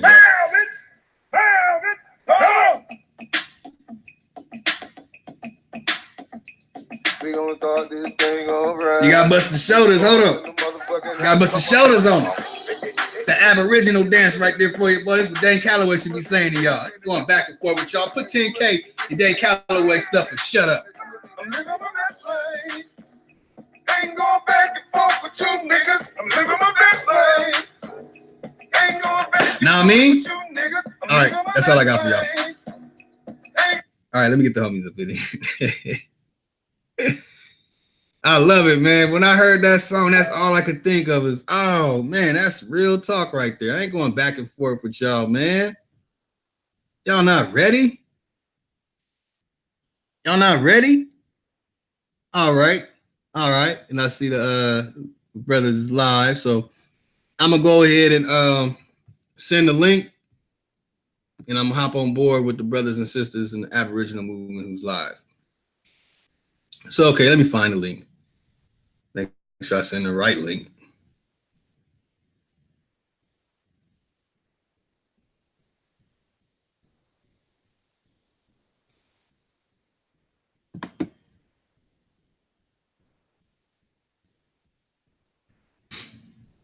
So, okay, there it is, y'all. And I don't want no trolls in here. If you a troll, man, don't even come in here, bro. I'm going to kick you out right away. I don't deal with trolls. So, good, there go the link. And I'm gonna post the link in the other one. I'm gonna put the link out there, man. Hop in, go in. Y'all see what the subject and topic is. I'll wait.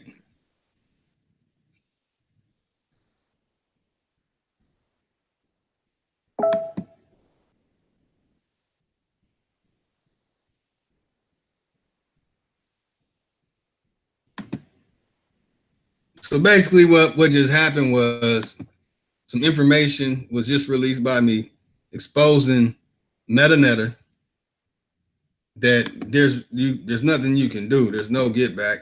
So if you hop in, mute your microphone.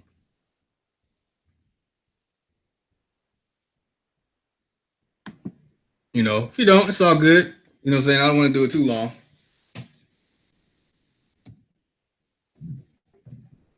And I'm going to send a link out to the people who I called out. I'm going to send a link to you too.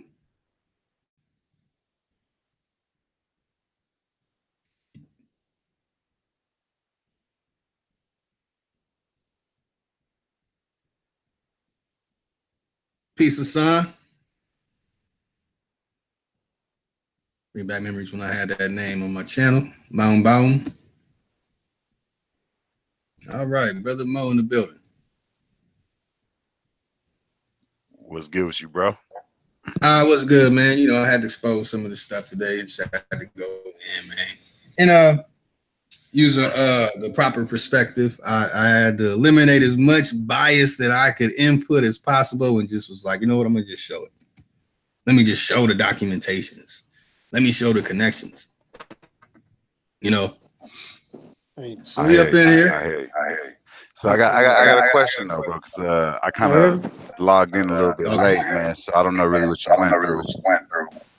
But so I hear you. You know, you're dealing with the Kemetic types, but I've been noticing like the kind of the pop up of like the Kalam types. Like I got love for Kalam, but I still don't. I completely disagree with his position as well, where you got his type where they're trying to go into the so-called Kemetic philosophy and try to make links to Kemet, and then try to use people like Socrates and try to use philosophers that were not Egyptian, but they tried to make the claim were taught by the Egyptians, man. So what's your response to them when they try to take that approach through these so-called these Greek philosophers and them who they try to claim are Kemetic, but you know, we all know they ain't got nothing to do with Kemet, man. Well, I mean, I have a slight bias towards Greek information. I don't believe any of those Greek historians have ever lived in ever. Like none of them. I feel that they put that information out to usurp the Ethiopians who were presenting information throughout Europe and the Middle East. And I'm not trying to say that to get you to be like, oh shit, you already know, because you already know most of that already. And it's kind of insult to our people, because I mean, you have fraternities and sororities that come out promoting what they promote. So when you can't rely on Napoleon, you can't rely on you know, Europeans, and then if you try and go to the brothers and sisters who participated in so-called translations, you go back to, was it Martin Brunel or Martin whoever, to check out the Diop and all of them, you'll find that you'll find pseudo comparison and pseudo linguistics. So what they have to do is they have to go back to what their fraternity and sorority is about. It is Greek. So they have to resort to, oh, we're not using Champollion on them. We're going by Socrates, Herodotus, Plato. And, you know, that's just to name the popular ones. You know, I could go on all day about the Greeks and the Greek information. But they have to use that because, I mean, that's what they're a part of. They're fraternity, they're frat boys and sorority girls. And, yeah, I think, you know, go ahead. My bad, bro. I didn't mean to cut you off. Before you continue, I'll say this, that I was going to talk about the weirdo thing, that some of the frat boys is some girls, some sororities, and some of the sororities is as manly as possible.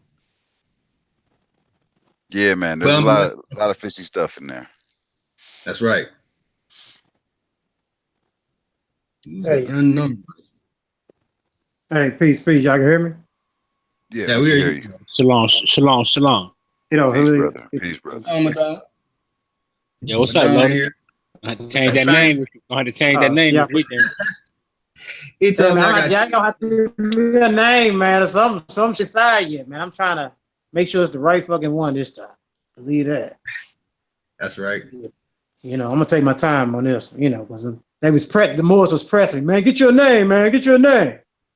Yeah, that's how they do shit. You know.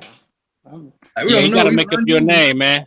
I made up my name back in 2000. I've been having this name since 2000, Lotus. So remember that. Hey, that's what's up. Shit, I mean, I've been rocking Lotus since actually that's on my coat of arms. I might keep Saya. I just need to find one of my spirit name. Maybe if I search with my family, I might find a particular name. That's what I want to kind of choose. Somebody probably in my family that probably could have been a hero or something, some shit like that. You know, your name have your own people, man. You know.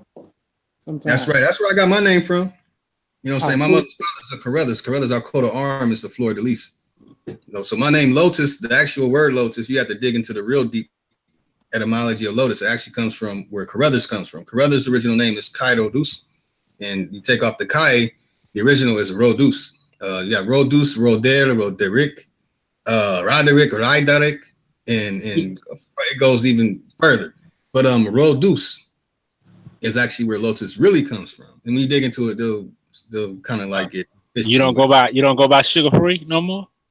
See, you got jokes, man. Don't start the jokes, man. No, man, you look like Sugar Free though on the real though. That's my Sugar Free, that's my nigga right there though, man. You look like Sugar Free though. You know what I mean? You got better luck finding Meta than me buying you something off the ice cream truck, you know what I mean? But no, I will share my humble opinion about this because I mean, of course, you're going to clash to the people because the change is coming based on the minds of what people are finding out. But the point is, man, I would say to the community, and I'm gonna say this to the rest of the brothers, man, it's getting kind of redundant. Keep talking about these people and their incentives. They're always going to go back to what they've been taught. Anybody's going to go back to what they already know. So that's always going to cause a conflict. So no one's really, like we studying and other people have studying all the history over here now, things that pertain over here. So the direction has been changed. So no, if you haven't studied the shit that we find out and we share with each other, they can't even talk about that shit because they have no clue about it. So they're going to bring up Plato and all that dumb shit. You know what I'm saying? That's right. You know what's funny about it? It's all in water, man. Now some things clash. When motherfuckers came over here and invaded and got opportunists or whatever, they was few slaves that were brought over. Yeah, now you can bring up the narratives or the history and talk about that. But they don't want to talk about that because it'll show that everybody else was an opportunist or, the few that were slaves over here, or they just foreign. They're foreign, period. And they shouldn't really be over here. And they making more fucking money than us. That's my mind. Well, hey, Lotus. Yeah. All them people you brought out earlier, man, I don't deal with none of them. Never heard of them either. But when it comes to my study of the ancient Egyptian language, so what I got, my nigga, I'm telling you, I don't think you're ready, but you my nigga though, so it's all good. All right. Hey, I mean, it is what it is, man. This is a friendly dialogue. We could, call it a debate, but yeah, you're gonna have to bring some A game because I mean, I just think it's taken away from the important stuff that we finding out. Each one of us, whether it's Dane doing it, anybody that's focus on the information that we still unfolding. We got a lot of shit to unfold, but it's kind of like we going a little more rhetorical on the side of defense, on the defense mode. And we don't need to be on the defense. We need to be on full offense mode that we finding out shit. Like, look at all the shit we finding out, man. We got multiple books. I'm talking about book after book, shit like, god damn, they using nigga, this, all types of shit with all different types of people. We uncovering shit more important than most people put out in history, man. If you really think about it. Think about all the scholars, the great scholars, all these motherfuckers, great scholars, wasn't finding out the shit we putting out now. So what does that mean? Hey. So we need to start with this. That's why when people say scholar, that's bullshit. It's just what you know, man. Don't put no title on me. That's a taxation. I'm never no motherfucking scholar. I just know what I know. And if it happens to be a lot, then it happens to be a lot. If it's not, then it's not. Yeah, I was in I had to go to this other site for my job today here in Alabama. It's called Butler, Alabama. But guess what the name of the county is? Choctaw County, man. Ain't nothing but black people there. That's my first time going there. You ought to see how many black people there, man. That's right. They ain't come from no goddamn Africa. And you know what? right know, here. it's deep, like in Missouri. Man, it's places that I didn't know. You know, I had got locked up before when I was about over 15 years ago. But when I got locked up, you know, I lived in the city and shit. But when I got locked up, man, they saw all niggas coming from all around Missouri, where I thought was all white people at. I'm talking about get all hood areas, all through that motherfucker, all down the Booth of Missouri, all through there. Yeah, St. Louis was well, I deal with a lot of the Mormons information, and the Mormons, they deal with a lot of the Aboriginals. I mean, some of the information is foolishness, but they talk about how St. Louis was considered like the capital of the Aboriginals. You know what I mean? How big the monuments and things were. The most sophisticated of all, supposed to be sophisticated of all the so-called Indians, to be honest, they civilization. Right. So yeah, it's that's something we need to pay attention to, because if that's the case, you know, if that's true, you know, there's something really important into that then, because that's the core of a lot of things. After all, it is central and is by the waters, Mississippi. Sure is. Needs to be our primary. You know, it's the great point of our and point. that was the last slave state, right? Slave state, right? Coincidence?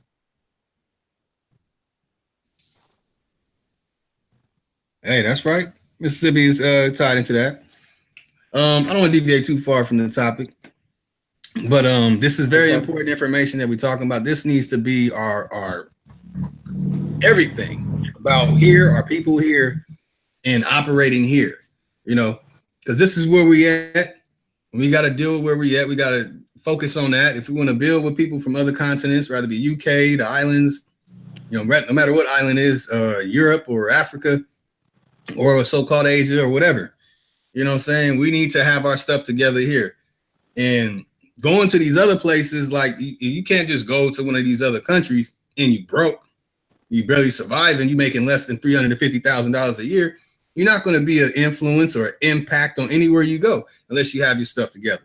So we need to get it together here in America. You know, we need to be in control of everything that we pay money for. And that's why I always promote 3MP, mine, manufacture, mass produce everything that we use. That means that we are no longer capitalized by anybody. And then once we're producing all our own products, we could choose to give it to each other for free. We don't have to charge each other.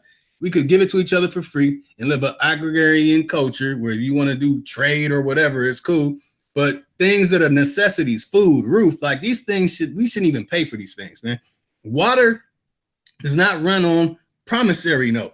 Electricity does not run on promissory note. It's operated by machines. I mean, but so for me, like I get real deep into it. I'm thinking about my greatest grandchildren. I want them to have a future that is so far beyond this ridiculous what we're stuck in right now.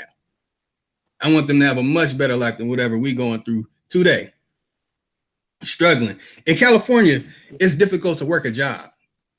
You know, if you're not Hispanic, Latino, or whatever, and you're working in any field out here in California that's paying $15 or less, man, you are in trouble. If you don't speak Spanish fluently, you are in trouble.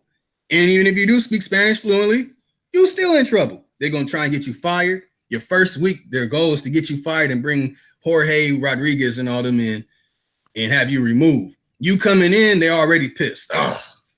Yeah. And that's what they do. Hey, I think Claude Anderson said something about that like 10 years ago. He was saying if you can't speak Spanish in the future, you're going to be shit out of luck in a lot of ways. That is true. That is true. They're hiring a lot of Hispanics through the restaurant markets. Yep. Illegal ones, by the way. And you're right about talking about all these other countries that go back to Africa and spend your money in all these other countries when so-called alleged black folks only 2.6% of the wealth accounted in this country, and 90% wealth is to the so-called whites. Right. So priority, you know, anybody saying they just dumb off tops, like really, you know, these are, we don't, a lot of people don't study empirical data to understand real shit, how shit real move. You got to study what is called empirical data. It's kind of like what you say, the National Archives and the correct congressional records. Well, the empirical data would explain to you in wholesome of how shit is. You know, like all this bullshit with feminism and every different category, people manipulate these statistics and then they use them and select them and pimp off of them through these organizations. Everybody's doing it. I sit back and just watch this shit. I mean, everybody, but you know, the majority. And they get a taxation on an exclusion, an assessment. I kid you not. Based on people signing with any memberships of any of these organizations and everything. So I have gone to that level to know any motherfucker that's lying because I know what a tax assessment paperwork that they probably do at the end of the fucking year, answering to what? The IRS or United States Corporation Inc. There you go. So I know about the Farrakhan. I know they pay. You can find out what paperwork they have to fill out, the buildings that they have, and what jurisdictions, what they be under. I don't have to worry about he's fake or who he killed Malcolm. I know what he's fucking signing. And I'm just not pointing them out, any of them. We can find this out. This is open information for the public. I know what all clergymen sign, all pastors, all imams. I know what paperwork that they sign. It's called 517 Publication to All Clergymen. Page 4 will specify to you that everybody that's a member of the church, mosque, or any of that shit is W to poverty. This isn't an application, man. That's right. Yeah, you right on, man. They're a poverty. They're like a central way of accumulating money from impoverished communities. It's kind of sick. Yeah, these people are usurping it. That's why I can never agree with people say, man, Christianity and Islam and all this stuff is okay. No, these people are usurping your energy through commerce. What the fuck are you talking about? Ain't nothing good about it. Yeah, paying tithes is not cool. You know, I put out a video, brother out in Nigeria, he went in on that. Very decent video. Man, I feel bad. I forgot the brother's name. And it has the most views on my channel. I feel bad for that. Yeah, I'm trying to. But he went in on that, man. They're going around paying tithes, and you go look through the scriptures. None of that's in there. Yep. And in fact, it says that when the New Testament came into play, that paying tithes was no longer needed. And if you did pay tithes, 10%, it wasn't no promissory note. It was 10% of your crops, of materials that you found or mined that you considered valuable. It was 10% of something that was valuable. It wasn't a promissory note, but these was like animals. Exactly. All that is a tax bracket that they implemented, codified in the Bible. That's all that is, man. It's a tax bracket. You see how this shit works? Yeah, simple it is. They tell you the average that's taking out your checks is 10% based on how much more you make. They play in code. Right. At the same time, you gotta look at how the scriptures had set it up. It was a system where everybody was living in a unified way, where you're not just getting taxed for daily living. So to compare the Bible to the way that the world has become capitalized, it's just an unfair analogy. It's not that Islam or Christianity or Judaism is the problem. It's the miseducation and the people's misunderstanding of what is important and what they should be educated on. The problem is within the Black community, we haven't been educated. We have been miseducated, and in the little bit of education we get, instead of learning how to analyze the data, learning how to analyze the empirical data that you were talking about, is because you can run a study and make a study, give whatever results you wanted to give. The question is was the study unbiased? Was it a double blind? How did you run it? The problem is we get handed information and we don't know how to analyze the information. We just accept whatever that information is. Our people has been so miseducated that we have been duped into accepting our roles. And then what ended up happening is that on top of the fact that we have a government that has been known to do things that are corrupt in our eyes and in the world's eyes, but they fail to acknowledge themselves, such as redlining or red zoning. And you got all of these things that Black people, these hurdles that they created. And instead of Black people coming together to hop over that hurdle, we decided that we're not in one boat together. We've been infiltrated the same way the Black Panthers have been infiltrated, the same way hip hop has been infiltrated, the same way that they burnt down Black Wall Street. Every time you see something coming up that's positive for our people, it gets torn down. And instead of pointing the finger where it should be done, we take it out on each other. So again, it's not that if we're foolish enough to allow the capitalization of our people, then we shouldn't be surprised at the outcome, because when we look at everybody else, they link up together. And it's like a little joke around the world. If you want to create a business in the United States, where do you go? You go to the hood. You go to Black areas. You Chinese, you bring your people in, you make a little clothing shop, and what do? They built their own wealth up in the Black communities, and then they pass it on to their family, or they invite somebody else in. And then we, instead of opening up our own businesses and shopping with each other, we get mad at them for having businesses. So, and it's a revolving door. That's why you see the Arabic dudes, you'll see the Vietnamese dudes, you'll see the Cambodian dude. Everybody, if they want to create a business, knows the best place to start is in the hood. Then you can move out. Then you can get into places where there's zoning laws, where you got nice neighborhoods. You don't got food deserts. You don't have all of these things that plague our neighborhoods. But the problem is we're not willing to pull ourselves out. The moment we start doing that, we don't have to blame Christianity. We don't have to blame Islam. We don't have to blame Judaism.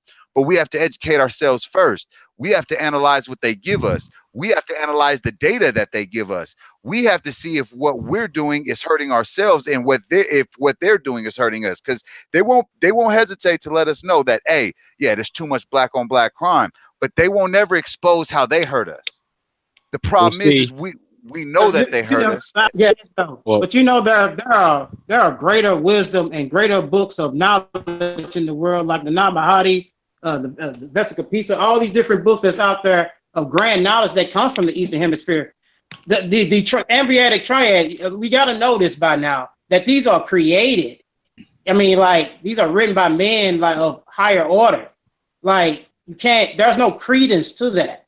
But that's an assumption. You are the credence. You're the credence that come from your mother. It's the only biological credence. You're the truest beyond any type of book. There's no validation to it. And how when you look at the Arabs, the Chinese, and all these people that's building up, what they're practicing is the true essence of tithing.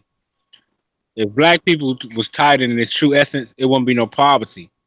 But when it comes to the Mexicans, the Asians, the Arabs, to me, they're practicing the true essence of tithing, because they helping one another.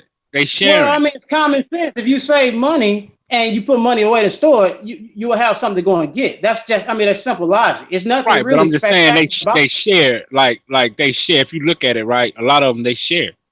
That's the true essence of tithing. Like, if Black people was to practice the true essence instead of giving economics, you got to learn the game. It's not no tithing. You have to learn economics. Period. You have to learn the game. What I'm saying is, if we in a close knit community, right? If it's 13 houses and everybody's sharing with each other, like if you low on bread and I'm low on this, I'm giving you this, and you compensate me with that. That'll keep that circle, that community thriving. That's the true essence of tithing, in my opinion. I see what you're saying. Like, that's like within a some type of a small enclave. I mean, you can do that. That sounds like old boy down in Cuba or some goddamn where. But we living in a concrete jungle right now that deals with corporations all across in their jurisdictions. So you have to consider that, and they're going to enforce their codes and statutes on you living within that. So you got to know how to defend yourself, or have offense of yourself, these codes that they try to deal with you, because this is how they interact with you. And they speak in another language, which is legal. And then since we don't know it, we have not tried to master it. And we keep trying to master other things, which we should. We don't master oils. And I wrote another book, but no one tried to learn about these damn things that we are using, everything that affect us, that get our grandmother kicked out the fucking house because they say she didn't pay her mortgage, or she didn't pay her taxes on the house that she already paid for in full. That makes no sense. So we as gods, Indians, and all this have to use our intelligence and start learning this game that we've been learned. And it will be redundant for us to keep understanding that the religions that we have been dealing with for the last 200-300 years have not done shit for us. That's the problem. That's the infiltration in your mind that keeps you getting from what you get. But brother, that's just a They had hasty a misunderstanding generalization. of it. What you're doing is you're basically trying to break down the black mentality into the religious beliefs that they have. But when I look at the black community, it's not the church, it's not the mosque that's destroying the community. It's the fact that we're too stupid to recognize our own problems. Instead of trying to Yeah, create our hold on. Instead no, of yeah, creating our own clothing line, we pay money to Louis Vuitton and Gucci who don't give a damn about us.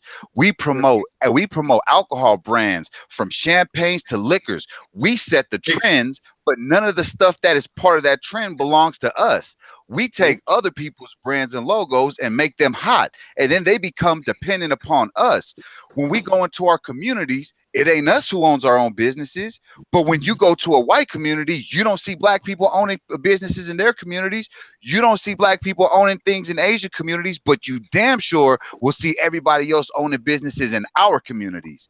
Yeah, you're right. It is you economics. saying But the same thing again, I'm saying. You saying the same thing, exactly. just detailing it. But what I'm saying is, but the people that we look up to, none of these people really talk about those things. They give us this social engineering pep talk rhetoric. Most of these people, none of these people talk about what I say, like empirical data will help us understand what we need to do with monetizing and all that. What we need to do over here, what type of food we need to eat, all these different things.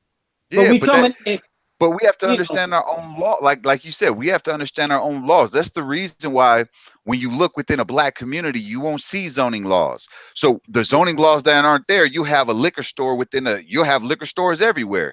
They don't give a damn about how many schools is in the community or what's the proximity of a liquor store or how many fast food area restaurants you have within a square mile. But you go into a rich neighborhood or go into just a regular neighborhood that isn't black, you'll see zoning laws. There's only so many fast food restaurants.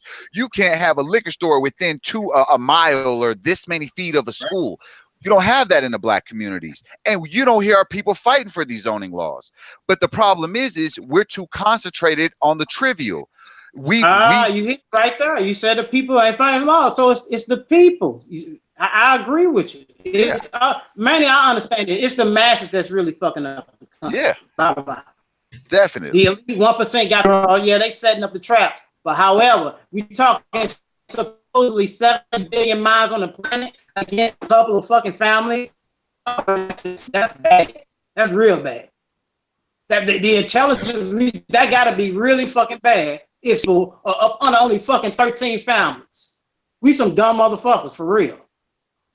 We need to get it together, man. That's what I be saying, man. I'm ready to make moves and really help us get together and get it together. I mean, we gotta support each other. You know, Yeah. the point was paying tithes to a preacher who's just squandering the money and frolicking. That's one thing, but we should know better. We should know better. Exactly. On us. It's that's my scripture point. that tells you. It's a scripture that tells you shouldn't pay. That the scripture that they use, I can't think of what book that is. It's the last book, Micah. It's in Micah chapter 4. It's saying that what the preachers use, they use that verse. I forgot what verse, but it's in chapter 4. I think it's 4:24. One of them. It tells them. I'm paraphrasing. It tells them that everybody has to pay their tithes. That's what the pastor used. But if you read the whole chapter, it was referring to the Pharisees that supposed to pay the tithes. I kid you fucking not. Right, but see, the thing is when we're talking about the law, we're talking about in a time when Israel had their own land to call their own. Not only do we not have our own land, but the problem is we're not under the law. And even Paul was a tent maker when he went and gave the word. Not to say that we can't give tithes if there's somebody who was a holy man who is doing hard work and you see that they're trying to keep the church going, they're not rich, they're not doing these foul things, then it's not even giving tithe. It's looking out for your family. That's what tithes is we're looking out for one another, especially those who upkeep the church. But it's not to say that there aren't people who will take the name of Christ and try to use it for their own advantage. both in the black community, where we'll see from the US within the Bible Belt all the way to Africa. You have all these fake pastors doing all these so-called fake miracles and basically bleeding their people. But that's not just a black problem. You have the white mega churches that do the same thing. But it's not just a Christian thing. It happens in Judaism, it happens in Islam. Matter of fact, what I see is capitalization has controlled the world. We have capitalized everything. We have capitalized information. Just going to a university to build yourself is not for free. It's capitalized. Yeah. Everything costs money, even though the university is what should be a guaranteed right to everybody. You should want all your citizens to be educated. That's the sign of a healthy, strong nation. But we're so lost in it that we don't care about education. We don't care about the education that they even offer us when they do give it to us. We don't give a damn about standards because we don't have a set of standards. Everybody's walking around complaining, but with no solutions. And the problem is within our community, it affects us especially because we're already 50 yards behind everybody else. So if that's the case, we need to get it together, because when we were united, let's say even in the 70s and 80s, when they were fighting for these so-called civil rights, well, you saw that there was a surge in black education. And what ended up happening, you saw people starting to rise. But you saw the rise of hip hop and this trash, whatever you want to call it today, where it's then morphed into this even uglier monster where you have now we kill each other. It used to be, hey, what's up, brother? But now it's no, forget that. What's up, cuz? What up, blood? I'm shining on you. I'm not trying to build my mind. This is the life that we've come to accept, and not only accept but glorify. So until we can get past that problem, I'm not even looking nowhere else. Until we can get past the idea that something shiny around your neck don't mean a damn thing, that's the issue. That's the problem. Is our people, we got our minds focused on the wrong things. Man, thank you for blessing us with that, Mo. Unfortunately, I'm gonna be cutting it short. I'm gonna have to go take care of some stuff. I got some things I gotta take care of. Man, I appreciate y'all, man, on this. And even though this was off topic, man, but this is something that needs to be said, and we need to say this and start acting upon it every single day. Like, that's it. Well, my bad if I took it off topic, man. I had just came in. I didn't hear what was happening before. I kind of kicked it off in that direction. I really wanted to go there. So, and this is actually tied into it because, I mean, look at the comedic stuff. That is selling. That's a commodity. That's capitalism. That's miseducation. That's that miseducation. It's no capital. It's capital. No, but I mean, look, the Rothschilds are connected to it. Ooh, they run a big portion of our money. They run our banks. Yeah, there's nothing that should be trusted about them. Not a Rothschild, a Rockefeller, none of that. And especially no Coonan brother who would name himself after one of them too. That's what I'm saying. Exactly. JC, yeah. They mastered the science of philanthropy. That's what all this 501c3 breaking up. They're using the charity trust on you, most of us, and signing with these groups. And they get that free money from the system, basically taken from our from our exclusion of our tax. Meaning everybody's an employee. When you go to church, mosque, or any of these places, you're literally an employee, just like you work at McDonald's. And you're supposed to do a W-4. That's right. That's the facts. I can prove. I can show people right. Yeah, I believe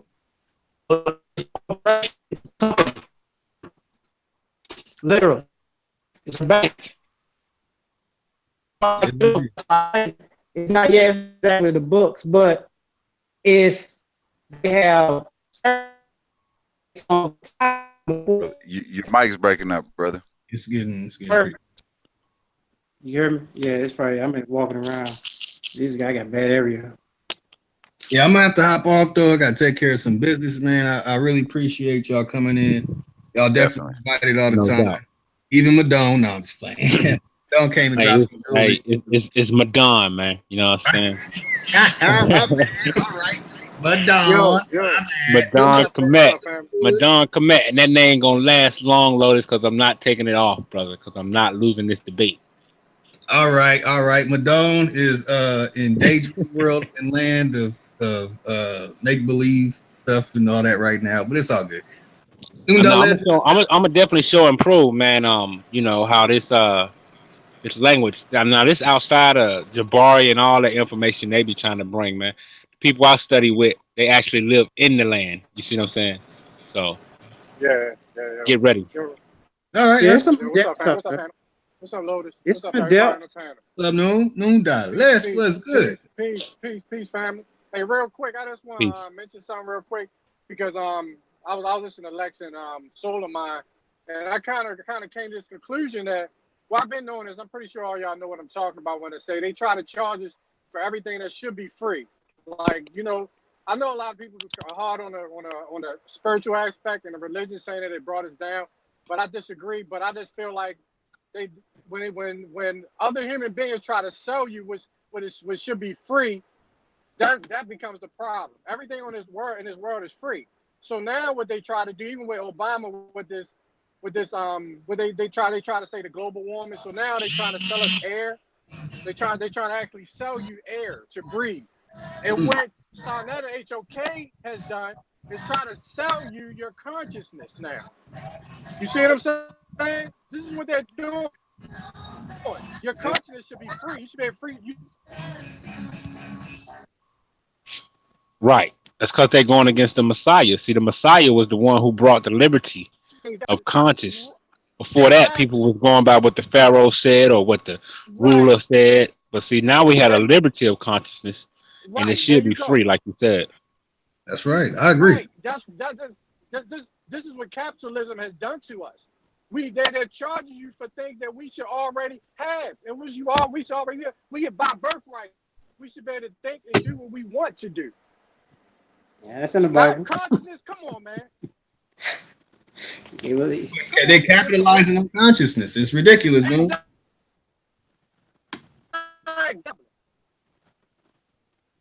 Yeah, it's gonna fall. Shalom, Yashar. That's all I want to say, bro. Shalom, family. Shalom, fam. Shalom, fam. Yeah, I mean this is what they're doing, and look at the information I released. Madon, let me say it right, Madon. You know, I stole it from an Arab. You know, because it's probably some shit he stole from us. So I took that. All right. Yeah, it means the light. It means the light for future reference. I'm gonna hold you to that on Saturday. But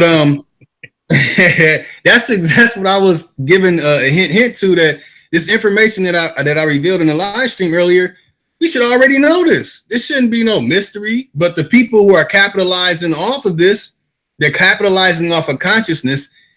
They're not going to tell you this. And then if you utter any of it, they're going to say, oh, that's a conspiracy. Wait a minute. The people that capitalized off of Egypt and made the most money off of stealing the artifacts and breaking stuff and shaving down artifacts and walls and rewriting stuff, you mean to tell me the ones that made all the money off of it, the Rothschilds, it's a conspiracy when it's documented?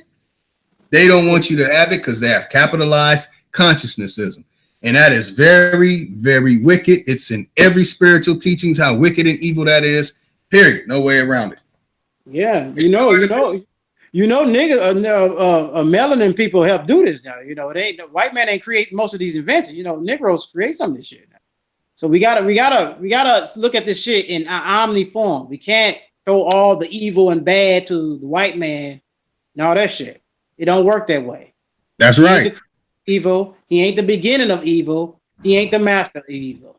Sorry, he's not. That's why he's so concerned with us. Because if we really turn evil on his ass, we'll look like the Moors that was on him. Our Elder Coakley told us about them people from our side. Sure did. You know, so we can get ugly.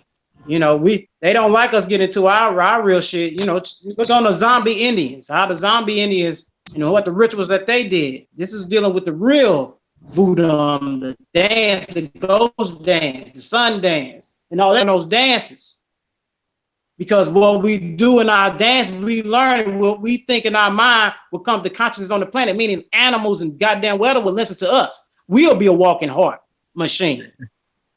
Yeah, that's why they gave them BET. It wasn't black entertainment. It was Boule Entertainment. That's perfect. Boule Entertainment, bro, and that's exactly what it is, man. Yeah, that's what it is, man. Put the chicken there, the That's ranch.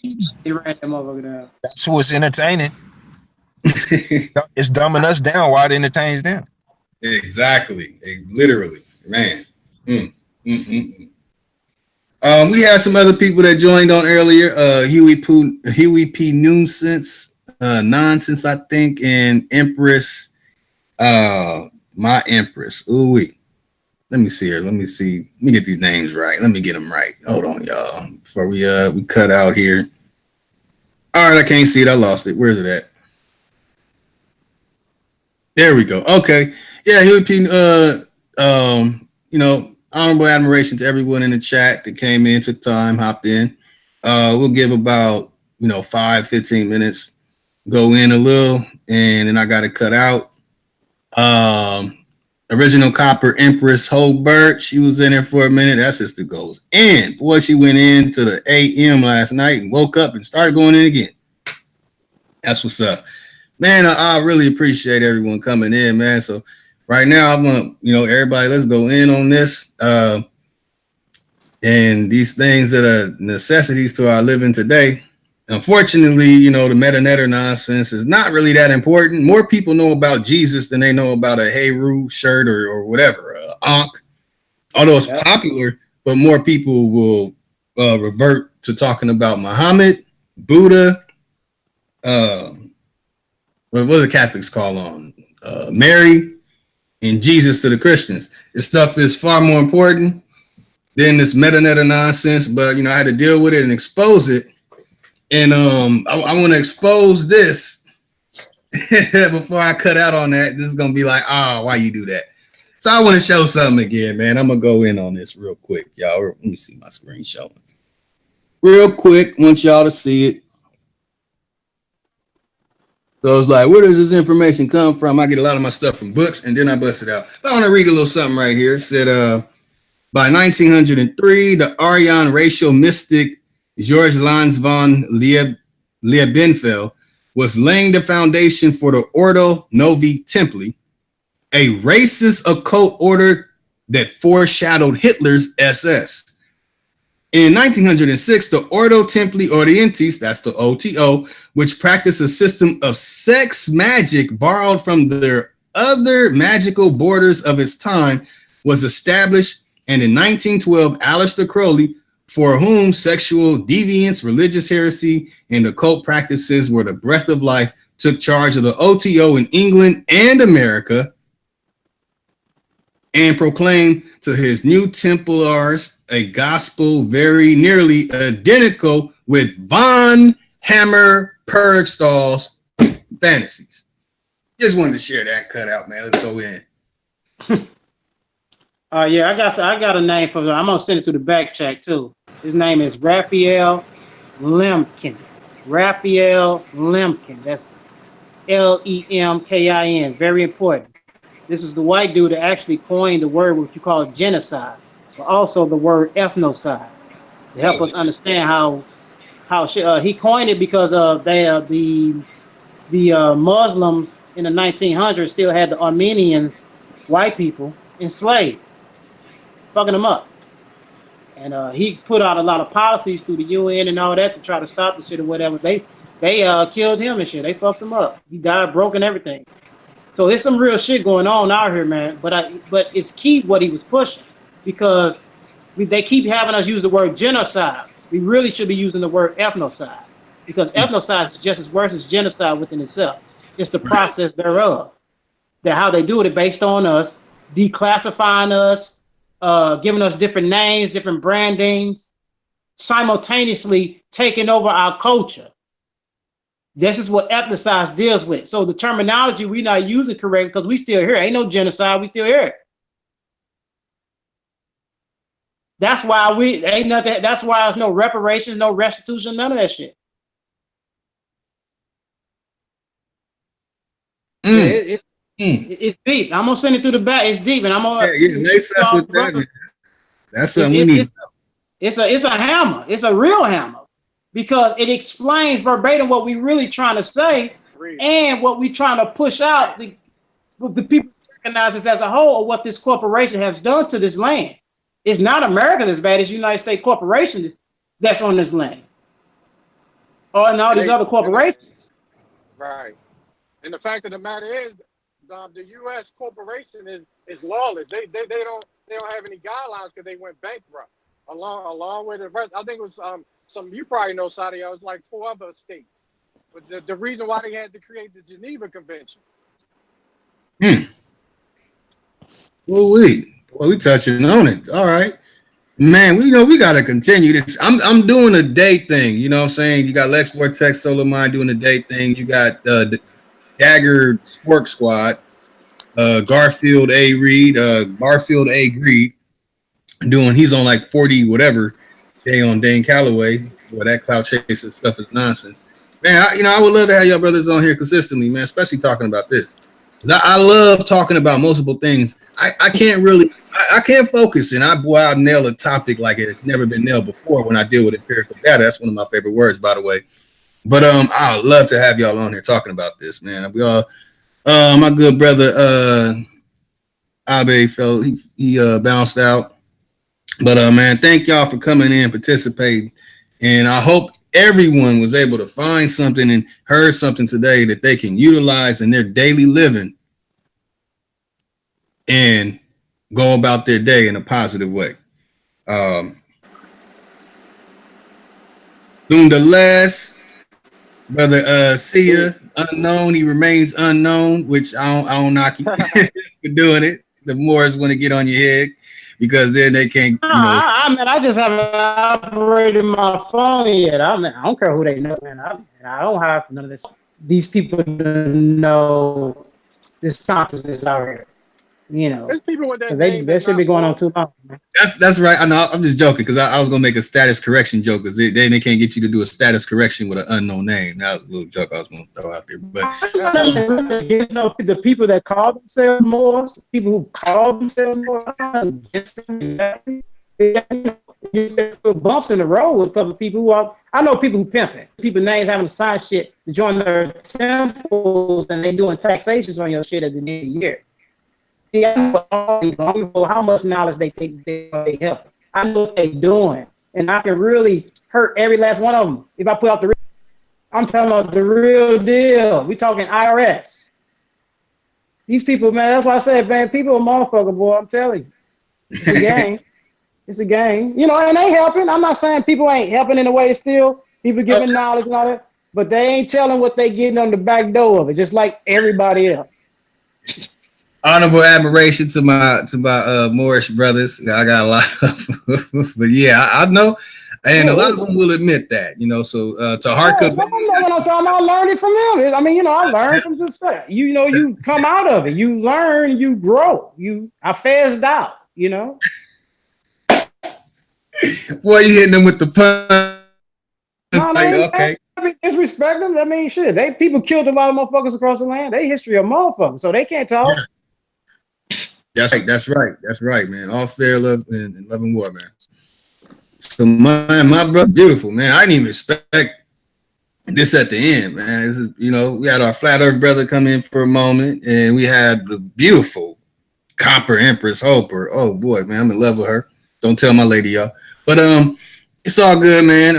We'll be here again. We'll go day 3, Dagger Squad, NBK, and Amin Raw Squad. Meta on trial. Maybe we'll get one of them to come in. Who knows? Maybe.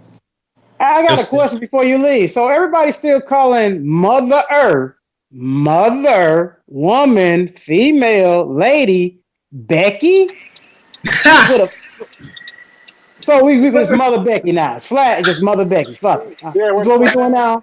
I knew what Saudi was going with that too. See what we doing now, man. I know where you going. We call it Mother Earth Becky. I'm through with this shit. I'll never make that argument. I'm like, are you kidding me? We finna argue about this shit. Hey, can you knock them? They worship Mara.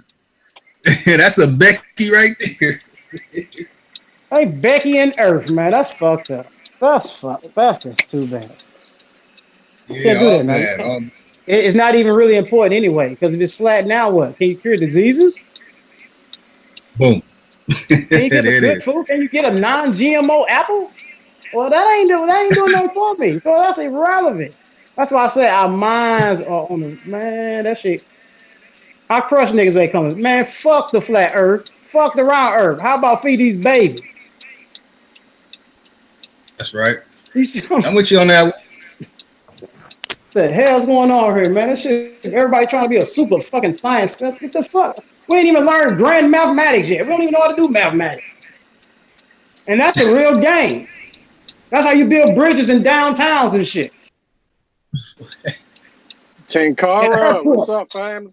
In the building, man. Yeah, I'm gonna get my flat earth buddies on you, man.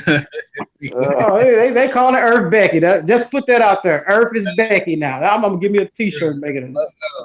Nah, man. I'm getting a T-shirt with a turtle with rocket boosters. That's right. Shit. I love it, man. We about to cut out. I'm gonna hop in the other hangout with Copper, everybody in there. They even got a member from Team Osiris in there. I call him Eyeball, One Drop. Where's this? There's a hangout there right now. Oh, okay. Cool. I gotta take care of something. Do you think, man? Yeah. Yeah, appreciate coming in, Tinkara. Yeah. Brother, man. Good show, Logan. I appreciate it, man. Appreciate it, family. Peace to the brothers and sisters of the brother. He told the turtle and how mountain. That's right, man. Hey, I used to want to be a Ninja Turtle when I was younger, man. So I love it. Yeah, Little Turtle was the Miami tribe. There it is. Hey, you know what? Before I drop some of that turtle information. We actually have clans that have the animal, the actual turtle. The name is Hadinia Daniel. I'm not pronouncing it with the proper accent though. Hadinia Daniel. In fact, let me show y'all, man. Show you one of those. Y'all done started something. I'm probably going to look on. Yeah, I'm going to find out. Why did I ain't think of that? I got all the animals. I guarantee it's a connection with Teenage Mutant Ninja Turtles. Damn right. Well, I can tell you the connection. Almost guaranteed that. I can tell you the connection with the Teenage Mutant Turtle, at least from when I was. Some of it's ripped, y'all. I love to end it with that, man. There's some notes I took from about my family in the different clans and tribes and representations of it. Man, I love to go in. All the Ninja Turtle names match up with the Renaissance painters that whitewashed everything. That's right. That's right, man. So we got 1 minute, y'all. I got to go take care of this business, man. Hey, we'll be back tomorrow around this same time. Right, around this same going in. Dagger Squad, NBK Armor Raw Squad, man, what's going on? It's not aggressive. I'm not Pharaoh exposing y'all shit. I'm just exposing your grandmasters, teachers. That's all. Just showing the information y'all wouldn't show because y'all capitalizing off of consciousness. I'm going to have to use that one. That was a good information that was put out. In peace, man. Thank everybody for the panel for coming in. Everybody decided to watch. You know what I'm saying? And we out. Till tomorrow.